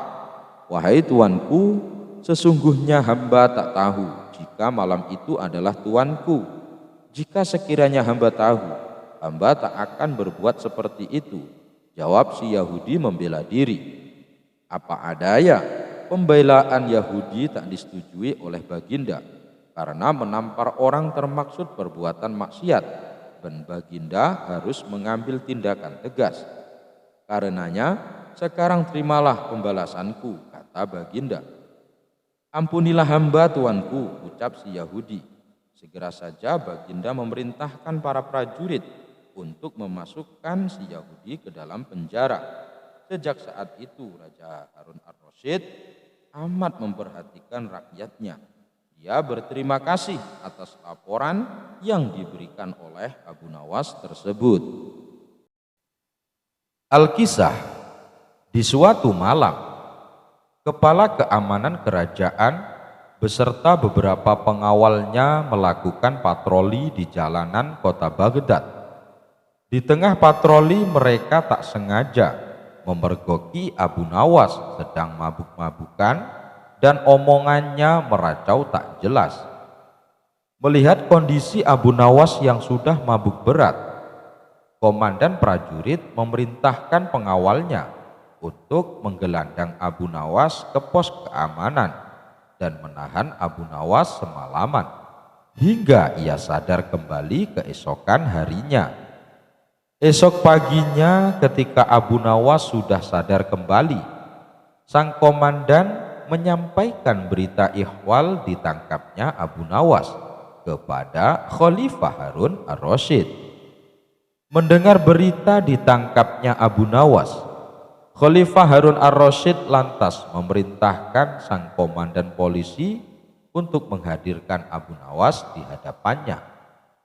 Singkat cerita, ketika Abu Nawas berada di hadapan Khalifah Harun ar-Rasyid, tanpa basa-basi, Khalifah Harun ar-Rasyid memerintahkan Al-Gojo untuk menampar wajah Abu Nawas.